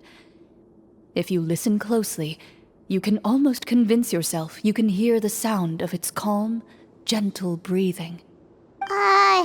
That description makes Paimon feel kinda bad for disturbing this place. We're doing this for the sake of the people, to free them from the evil sorcerer. I say it's time for this treasure to once again see the light of day. Linny's right. We need to keep going. The future of the kingdom depends on it. The next part of the story requires us to solve the puzzle, right? Let's start exploring the area.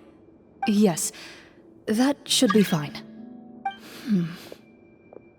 Something feels off about all this. Guess I'll just have to improvise.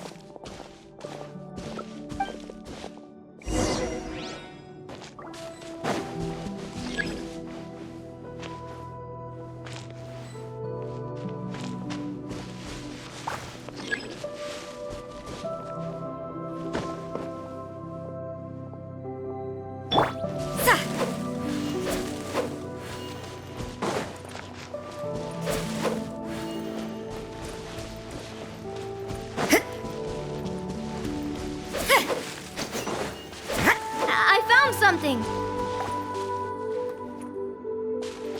Found something here, too.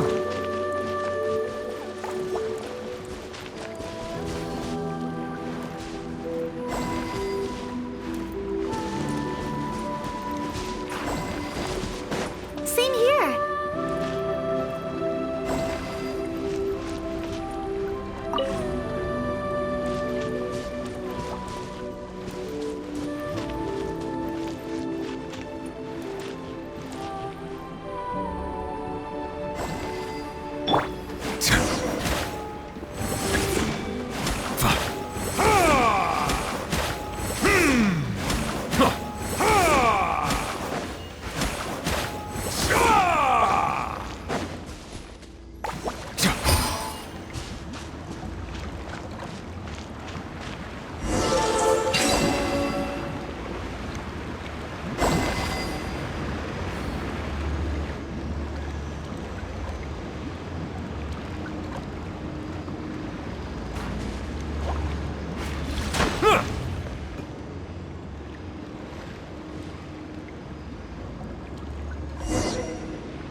something just appeared. Some kind of new mechanism, maybe? By solving the puzzles, you prove yourselves worthy of inheriting the secrets of the past. At the end of each puzzle, you're rewarded with With? a key. Oh, it must be the key to the big door. This is one of the Marechaussee Hunter keys that are passed down from generation to generation. It looks just like the one Master passed down to me. It is said that 4 keys in total are required to form the final, complete key. And it seems like we just collected 3 of them. That must mean... Huh? What's wrong? You hear a few strange noises. Suddenly, all the torches in the ruin go out at once. Huh? What's going on? Did we fall into another trap? For the sake of immersion, please close your eyes, everyone. Without the torches, the space is now completely dark, and you cannot see anything.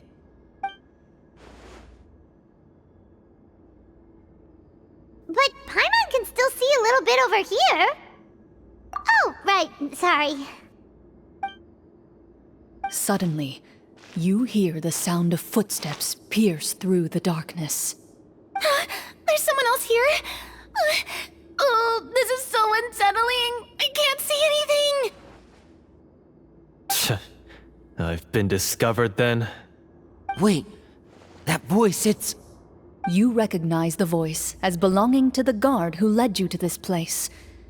It appears he now covets the treasure for himself, and has come to stake his claim. Oh, so this is just part of the script. Then I can probably relax. Well, if we can't see anything, that means we can't fight to the fullest of our abilities. Should we retreat for now? Judging by the way he's holding his sword, he must be a real Marechaussee hunter. But this isn't part of the script. Retreat?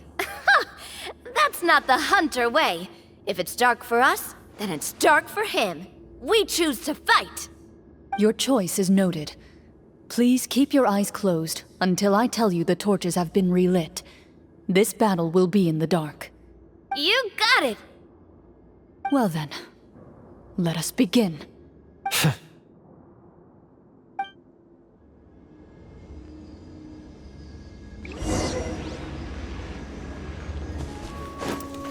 Hunt them down. I'd like to try to hit him with my sword. Your strike is successful. Is he still standing? Goodness, he sure... Is it over? Can we open our eyes now?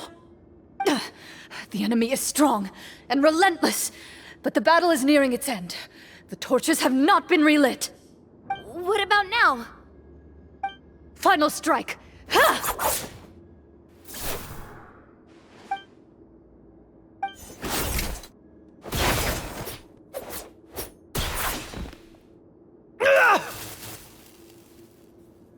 Well, did we get him?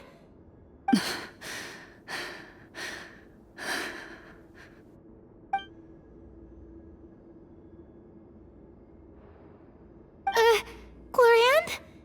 Warm fire flickers across the walls once more. Your vision is now clear. In an impressive display of courage, the 4 of you successfully defeat the uninvited guest. That look in his eyes. It's like he became an entirely different person as soon as I defeated him. Huh? Mr. Florian? Oh, wait. We're supposed to be role-playing. I should stay in character. Speak your name, guard. Why did you lead us here just to betray us? Is this treasure really more important to you than bringing peace to the kingdom? What kingdom? What peace? Those were nothing but lies! I, Florian, am a true Marechaussee hunter, descended from hunters of ages past. So he's also using his real name.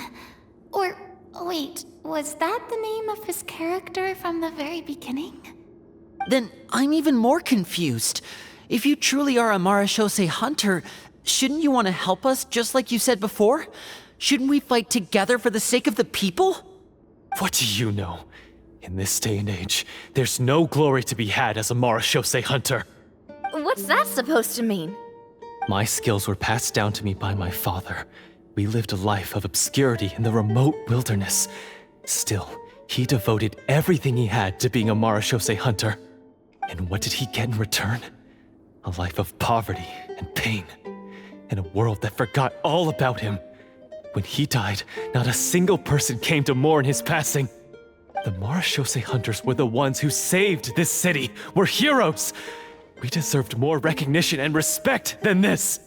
Is he talking about how no one in the capital seems to remember the hunters and their legacy? I didn't expect the script to contain this level of social criticism. So that's why you want to take the treasure for yourself? You feel like you're owed fame and wealth? If you already knew where the treasure was located, why didn't you just come down here and take it? Because I still needed the final key.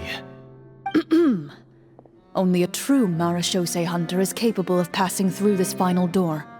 As someone who sought to hurt others for his own gain, Florian lost that right long ago. Okay, but what is this treasure anyway? We've got all the keys, right? So can we just go in and take a look? You're sure you want to go in? We've been talking about it for so long, of course we want to see what's inside. And we've already defeated Florian, right? So he won't try to take it from us anymore. Pesky brats. Watch yourself. Then let's open the door together. All right. Your choice of action is confirmed.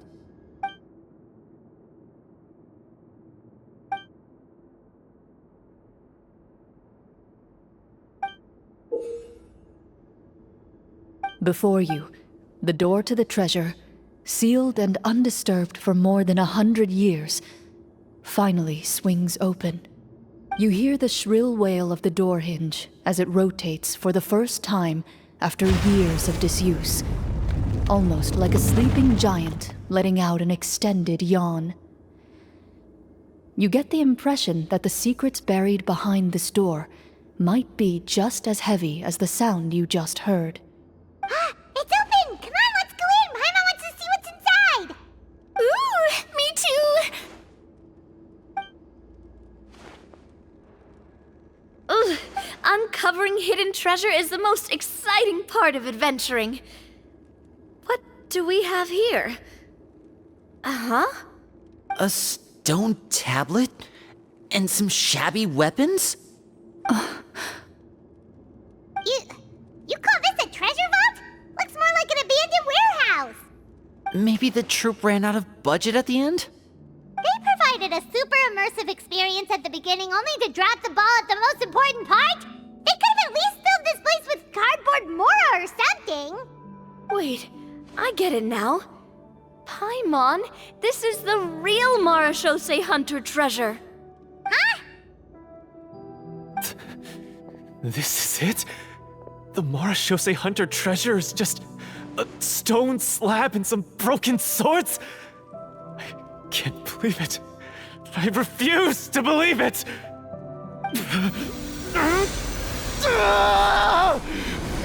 Whoa, are you okay? The Marashose hunter before you appears to suffer a serious mental breakdown. He needs to leave the room for a moment to collect himself. One of you seems to understand the significance of the treasure already. If the rest of you wish to follow suit, you may remain here in the meantime and explore your surroundings.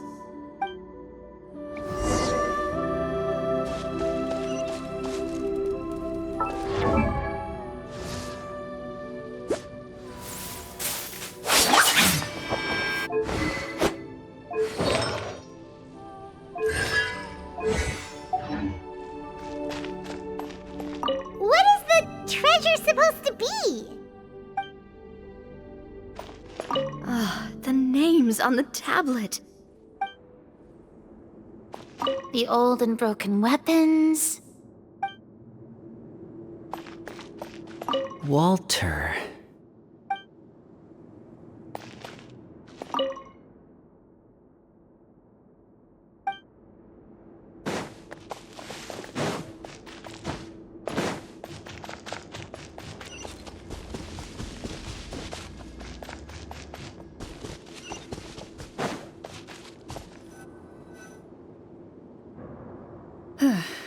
So, how are you doing? Feeling any better? What just happened? Do you remember how you got here? Or what happened to your body just now? I remember now. I brought you here because I wanted to... The explosives in the cave! You mean these? Huh? How did you... I could tell something was off the moment I stepped into this cave, so I kept an eye out. I've already dismantled the whole thing. So the strongest champion duelist in all of Fontaine saved the day once again. Guess I shouldn't be surprised. It would seem your skills as a Marechaussee hunter are as sharp as ever. I deserve some answers, don't you think? Tell me why you wanted to lure me here. Everything you said earlier sounded like the truth. Luckily, your monologue was dramatic enough to convince my friends you were just role-playing. I don't know. I just always felt like there was something in my heart that didn't belong to me. Something agitated and angry. Who knows? Maybe it was my own anger all along. I could never really tell. The feelings about my father and the other Marechaussee hunters are real. It just wasn't fair. I was angry, bitter that no one remembered them or praised their accomplishments. I don't know when it started, but at some point, my anger came to completely consume me. At that point, I remembered the legend my father used to tell me. The one about the treasure. But if the treasure was all you cared about, why plant all those explosives? Wouldn't they just destroy the treasure and bury you along with it? I can't remember. My head is a mess. It felt like there was this voice telling me to eliminate the hunters, but now it's gone. From your description, I suspect you were dealing with a devorator. Devorator? Oh, your master, your father, I mean, never talked about it? It was a kind of monster that was active several centuries ago. No, I've heard of it. I'm just not sure why you suddenly... Wait, it can't be. The seal! The seal? My family has served as Marechaussee hunters for many generations. But the title and swordsmanship weren't the only things passed down over our line. There was a seal as well. My father instructed me to always watch over that seal and maintain it regularly. He said it had been passed down over a truly ancient age, and protecting it was our clan's most important duty. But I neglected that duty after he died.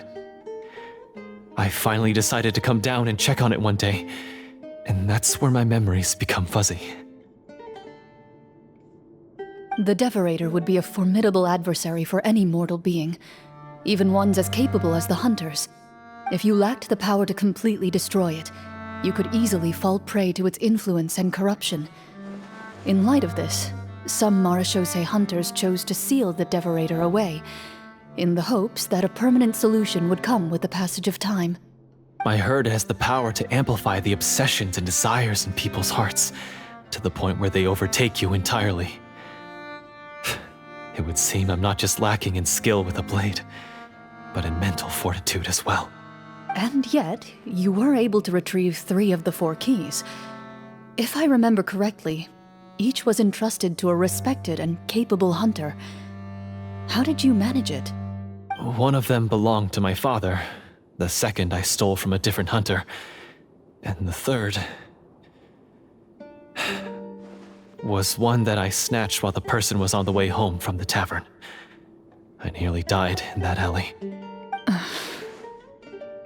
I know just how strong you are. It's as clear as day to everyone in Fontaine. I observed you from dusk to dawn, but could never find any opportunity to sneak up on you. I never even saw you drink a single glass of liquor. The only way I could think to obtain that last key was to lure you here using your hobby, and then... Oh, I get it now. That monster, it wanted to bury you here alongside the treasure. I won't comment on anything else, but the script was good. Well, I did pour my heart and soul into it. The stories my father used to tell me about the glory of the heroic Marashose hunters and how they came to be forgotten. It's more than just a story. Huh? You're proud to be a hunter. You're still holding onto that part of yourself, no matter how small. I have done so many despicable things. I have nothing to be proud of. Then explain the purpose of the evil sorcerer in your story. Huh? Isn't he the true antagonist? The one who sought nothing but his own gain, and used the people as pawns to attain it? In your heart of hearts, he was the one you truly wanted to defeat. But I've already tainted my sword. I no longer have any right to... Wake up, Florian.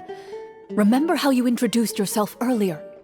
Do you really think the hunters acted out of a desire for honor and glory? Or to be loved and acknowledged by the people? What did your father teach you about our order?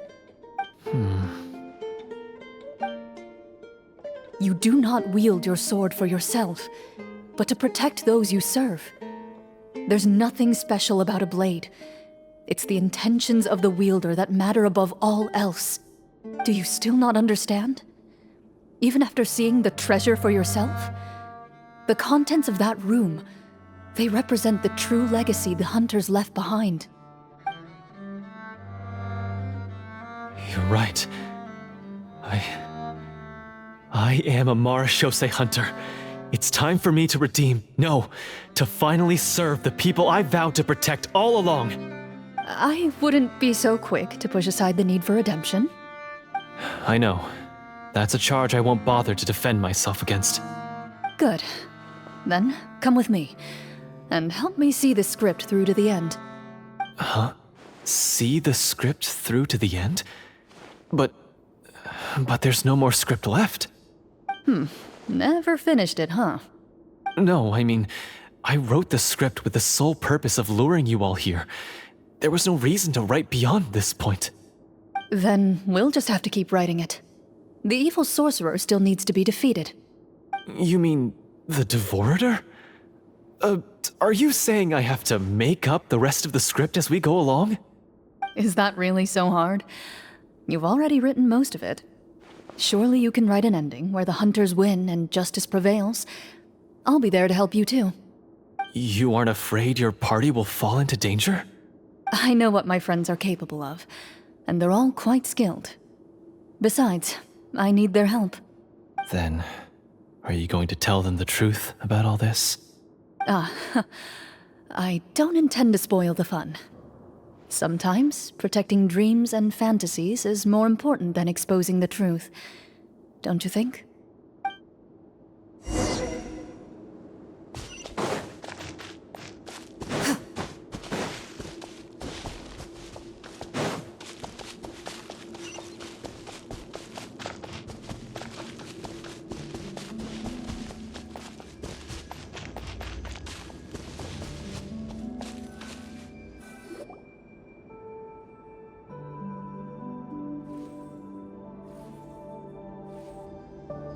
They're back!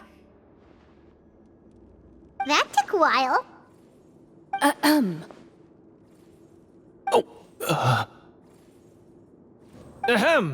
My fellow Marashose hunters, please forgive me, for I have sinned. Tone it down. Sorry. After crossing swords with you and witnessing your courage in battle, I've rediscovered my true self and regained my pride as a Marashose hunter. Oh, do I smell a redemption arc? I confess, I was brainwashed by the evil sorcerer. He asked me to lure you here so he could bury you in this cave. That little... Wait, you're saying all of that wasn't you, but the evil sorcerer? That's right.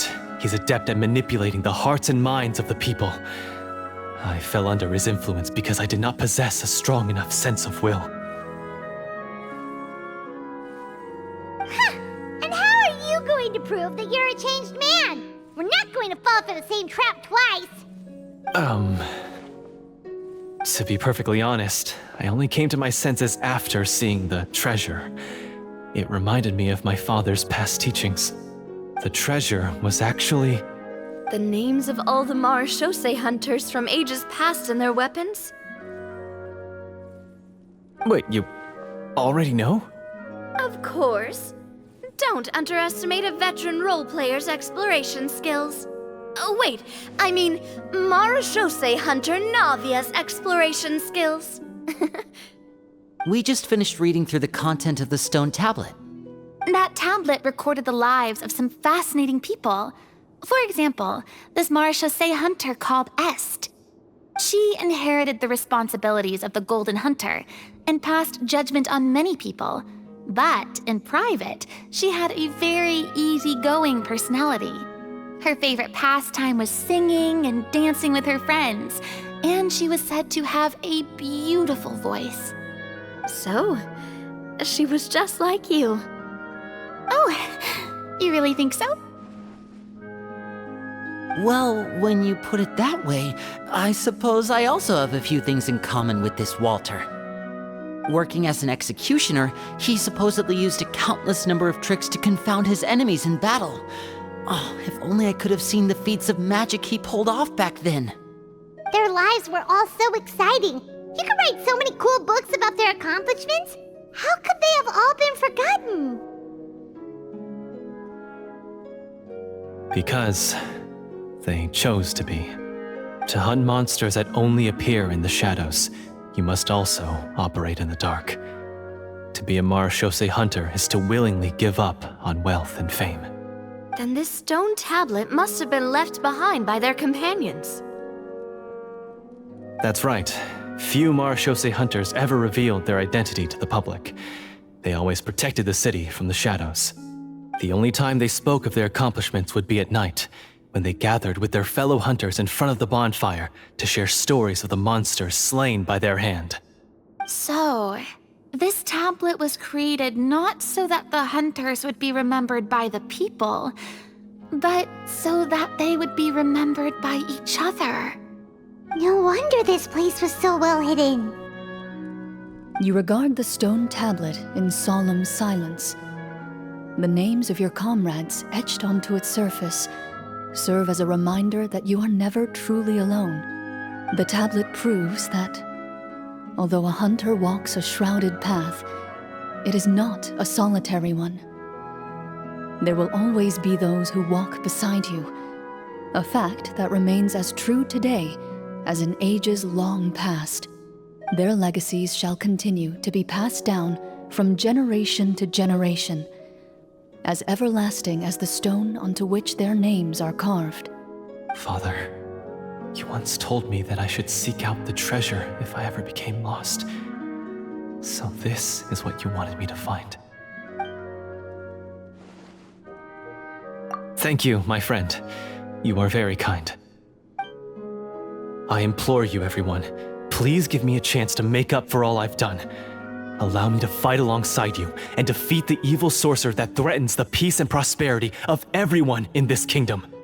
Well, I say we let you join. Sounds good to me too. Everyone makes mistakes. What matters is what you do to make up for them. I have no objections, but... Mr. Florian, do you even know how to defeat the evil sorcerer? When he took over my mind, I gained some insight into his thoughts. Every time I thought of the treasure, he reacted with a strong sense of fear. Huh? He's afraid of the treasure? But there's nothing here except some broken weapons and the stone tablet. What if the secret's hidden inside these weapons? GM, permission to investigate.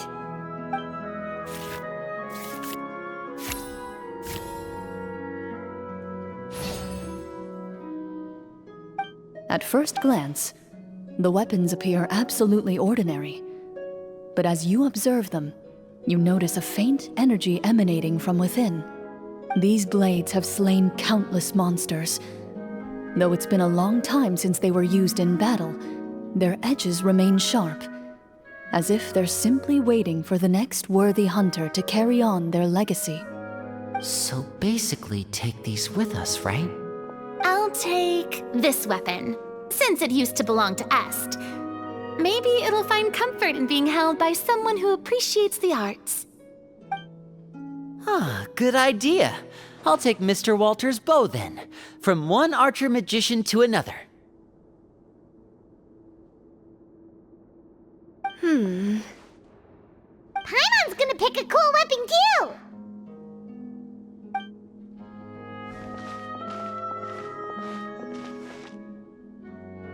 As you grip your weapons, you can almost feel the will of past hunters coursing through your being. It's a feeling of courage, determination, a silent vow passed down from generation to generation that says, eradicate the monsters, no matter the cost.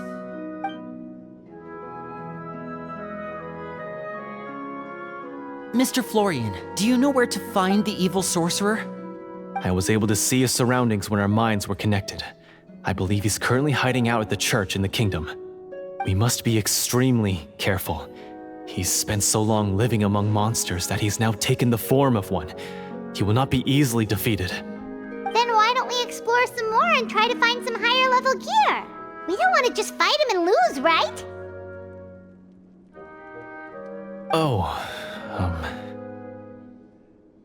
No, we have to strike now. He was greatly weakened when I managed to break out of his control. If we let him rest, he might have time to escape. I agree with Mr. Florian. We've got to act while we have the advantage. Don't forget, the people of the capital are counting on us. Yeah, now that we've got a plan, there's no point in waiting.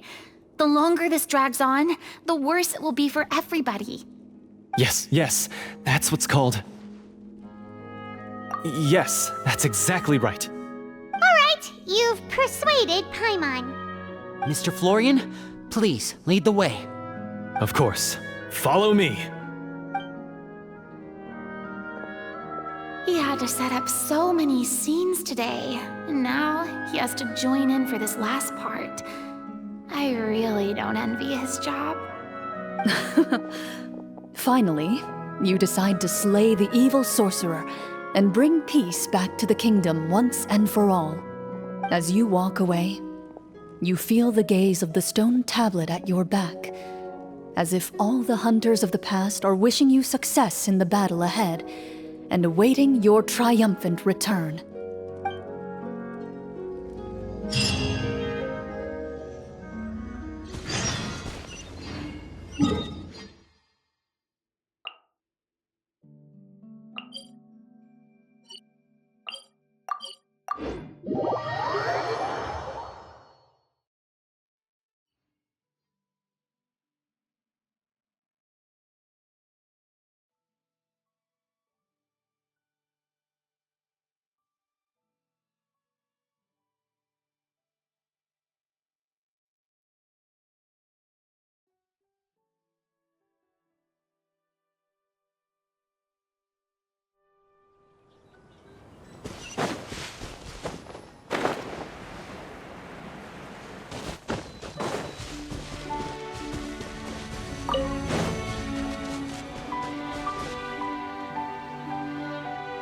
Finally, you arrive at the church Florian described.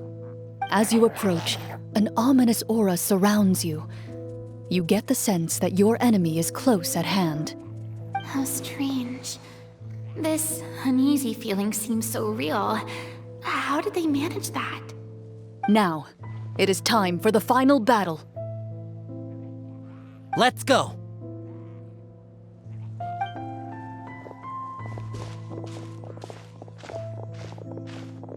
Florian, wait. What's wrong? I think you should wait outside. You've already been corrupted by the Devorator once. It could easily re-enter your mind and take control of your body. I don't think it's a good idea for you to be this close. If it corrupts you again, it's possible you might take on a new form entirely. That's exactly why I have to go. Why I should be at the very front. You mean... Yes. I intend to lure it into my body. That's too risky. If things get out of hand, I might have to kill you. Do you understand how dangerous this is? I understand, but if I do this, you'll have a clear and visible target. The Devorator will have a hard time passing up a chance to enter a body it knows how to control. You won't have to worry about any of your friends being taken over. You're not like me, Miss Clorinde. You're a just and powerful Marechaussee hunter. The monster broke free due to my error. It's only right that I shoulder the responsibility for its destruction. This is... something that I have to do. Consider it a duel to restore my honor. My only request is that you give it your all.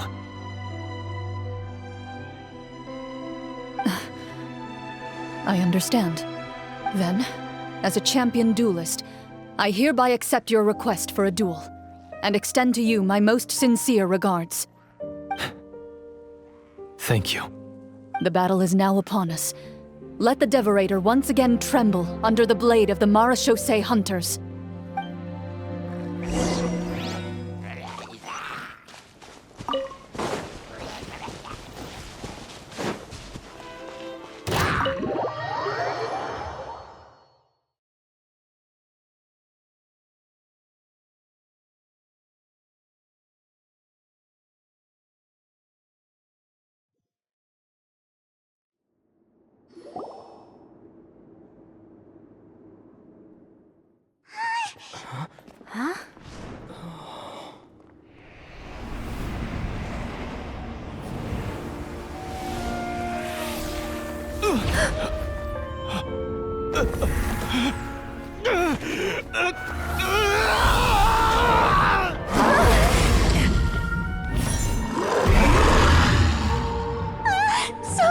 So lifelike!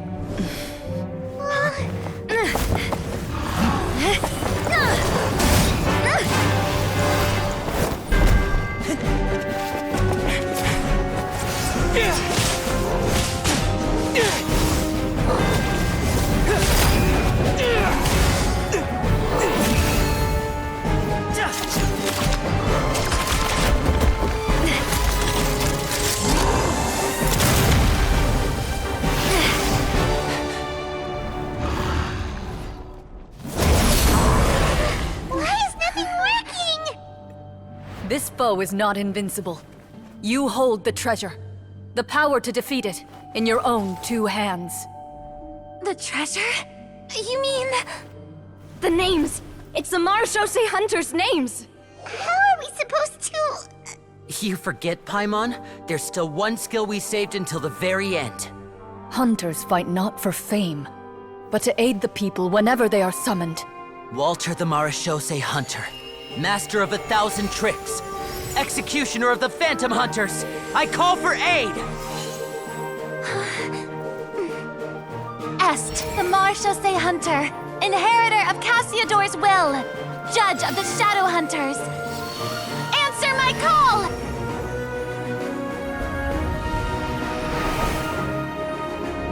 Petronia, protector of justice and order. The hunter I respect the most. Thank you for saving my friend, the best one I'll ever know. Please, lend us your strength!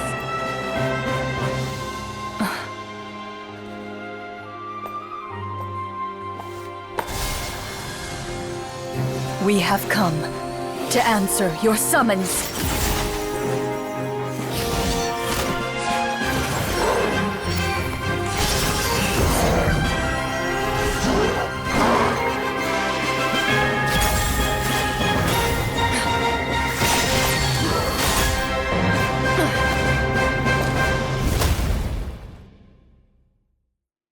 And so, the monsters were eradicated, and the sorcerer was defeated. Peace soon returned to the capital. Those in the court, manipulated by the sorcerer, also recognized the errors of their ways. Some remembered the names of the heroes who saved their kingdom. but others simply continued their lives none the wiser. Such is the story of the Marechaussee Hunters. They pursue the phantoms in the darkness and exterminate all who pose a threat. They will always protect the city and those within it, even should all memory of their accomplishments be forgotten by the very people they serve. I am assuming we've finally reached the end of the script. Yes, you've reached one of the better endings. It's a pretty solid story overall. I thought it was just an ordinary adventure at first, but the further we got into it, the more impressed I became with the production and the plot. That final battle especially. All the effects were super realistic. Oh, right. Yeah, totally. That's a really good point. I never expected the weapons we picked up from that vault would have that kind of effect. Yeah, mine nearly scared the daylights out of me when it started glowing. I took a good look at it after we got out, but I don't think it ever lit up again. Oh, we should probably give these props back, right? I'll just leave mine here. Did you have a good time? Of course. Let me know if another script like this comes around. Sure, no problem. Then I'll head back for now. I think I need some time to fully digest everything that just happened. Once Mr. Florian is awake, please pass on my regards to him. He must be extremely exhausted to have passed out cold like that. You're right. He's had a lot to deal with. Well, see you all some other time. Toodaloo!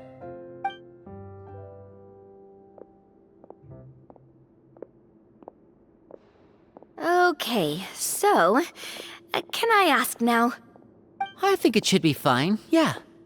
What in the world was going on back there? So you saw through all of that?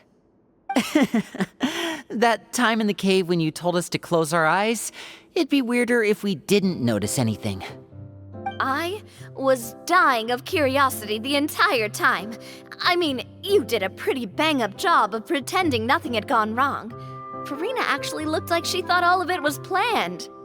Guess none of us wanted to be the one to break the illusion. What are you all talking about? Oh, wait. Don't tell me Paimon never... Oh, this is all my fault. It's not too late to cover your ears. Here, Paimon, I'll do it for you. Bit late for that, don't you think? You're saying everything that happened back there wasn't actually part of the script? It's probably more accurate to say this was never a real scripted story to begin with. What?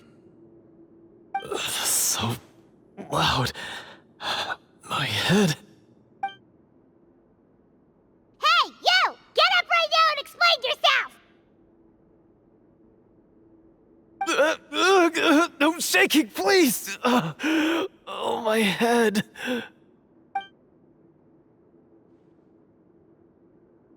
Did Paimon just hear that right? You guys made up that whole last part on the spot? It's not nice to lie to people, but Paimon's got to admit that was a really good story, Florian. Oh, and nice improvisation, Clorinde! Yeah, it was like watching a magician improvise a spectacular magic trick after forgetting an important prop. If Paimon knew something was wrong with that vault, she would have floated straight in the opposite direction. Everything was under control. As if you've ever described a situation as being out of control.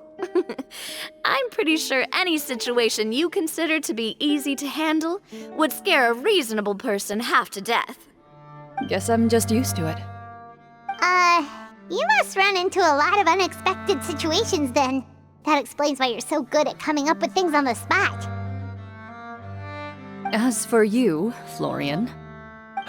I know there's no excuse for what I did. I'll turn myself into the guards at once, confess my crimes, and accept any punishment that comes my way. I would say you've already suffered more than enough. What? You may have been blinded by fame and fortune in the beginning, but your actions during the final battle had proven you to be a true Marechaussee hunter. You'll be far more used to the city above ground than below. Your job as a hunter is more important. But... Of course, you'll still need to take the keys and pay a personal visit to the 2 hunters you wronged. Prepare to accept any terms they give you as well. Yes, of course. As far as I'm concerned, though, your showing in the duel was enough to prove your honor. Then I'll do exactly as you said. I'll go return those 2 keys right now. Thank you so much, everyone. I'll do my best to prove myself worthy of the second chance you've given me. I swear this on my name and honor as a Marechaussee hunter.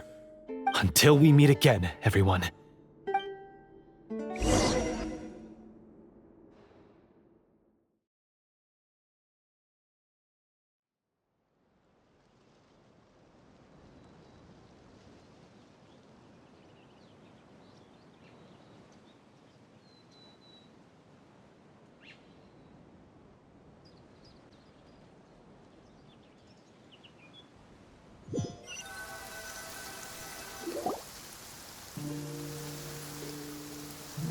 Speaking of Marechaussee hunters, what should we do about the treasure in that cave?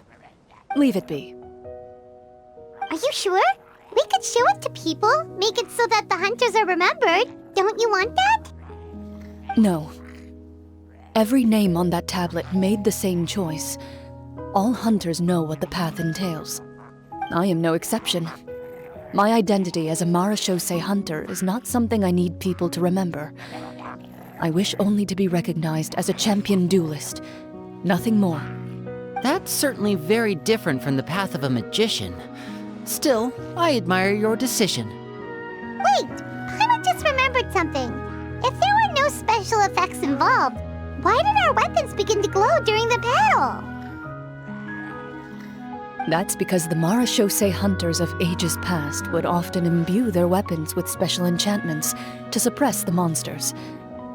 Whenever a monster was nearby, their weapons would start to glow. Oh, so that's why they had an effect on that guy near the end. I really thought the summons were doing all the work. Well, I'm sure the summons were a part of it too. Oh? How so? This particular devorator probably hailed from the same era as the hunters we saw in the room. The names you recited all belonged to the bravest hunters. Countless monsters fell to their blades. That's likely why the devorator visibly reacted when you said them out loud. So the names held the power all along! Navia, everything you said during your summon. Huh? Oh, I meant what I said. I mean, it was true to my character, so yeah, I'm glad you heard it. Just don't make me repeat myself. It's embarrassing. I really appreciated those words. All right. Don't get all sentimental on me. Anyway, let's not talk about that anymore. I'm going to go on ahead. Don't fall too far behind now. She ran off! I should probably head back as well. This story was truly incredible. I might have to spend the whole night telling my siblings all about it. Goodbye.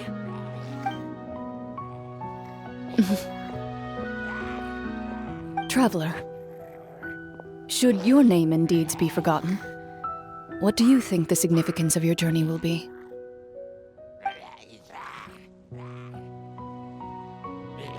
I suppose the significance would be the journey itself and the world we helped create. There's still value in the time I shared with everyone here, and the things we were able to accomplish, even if no one remembers them.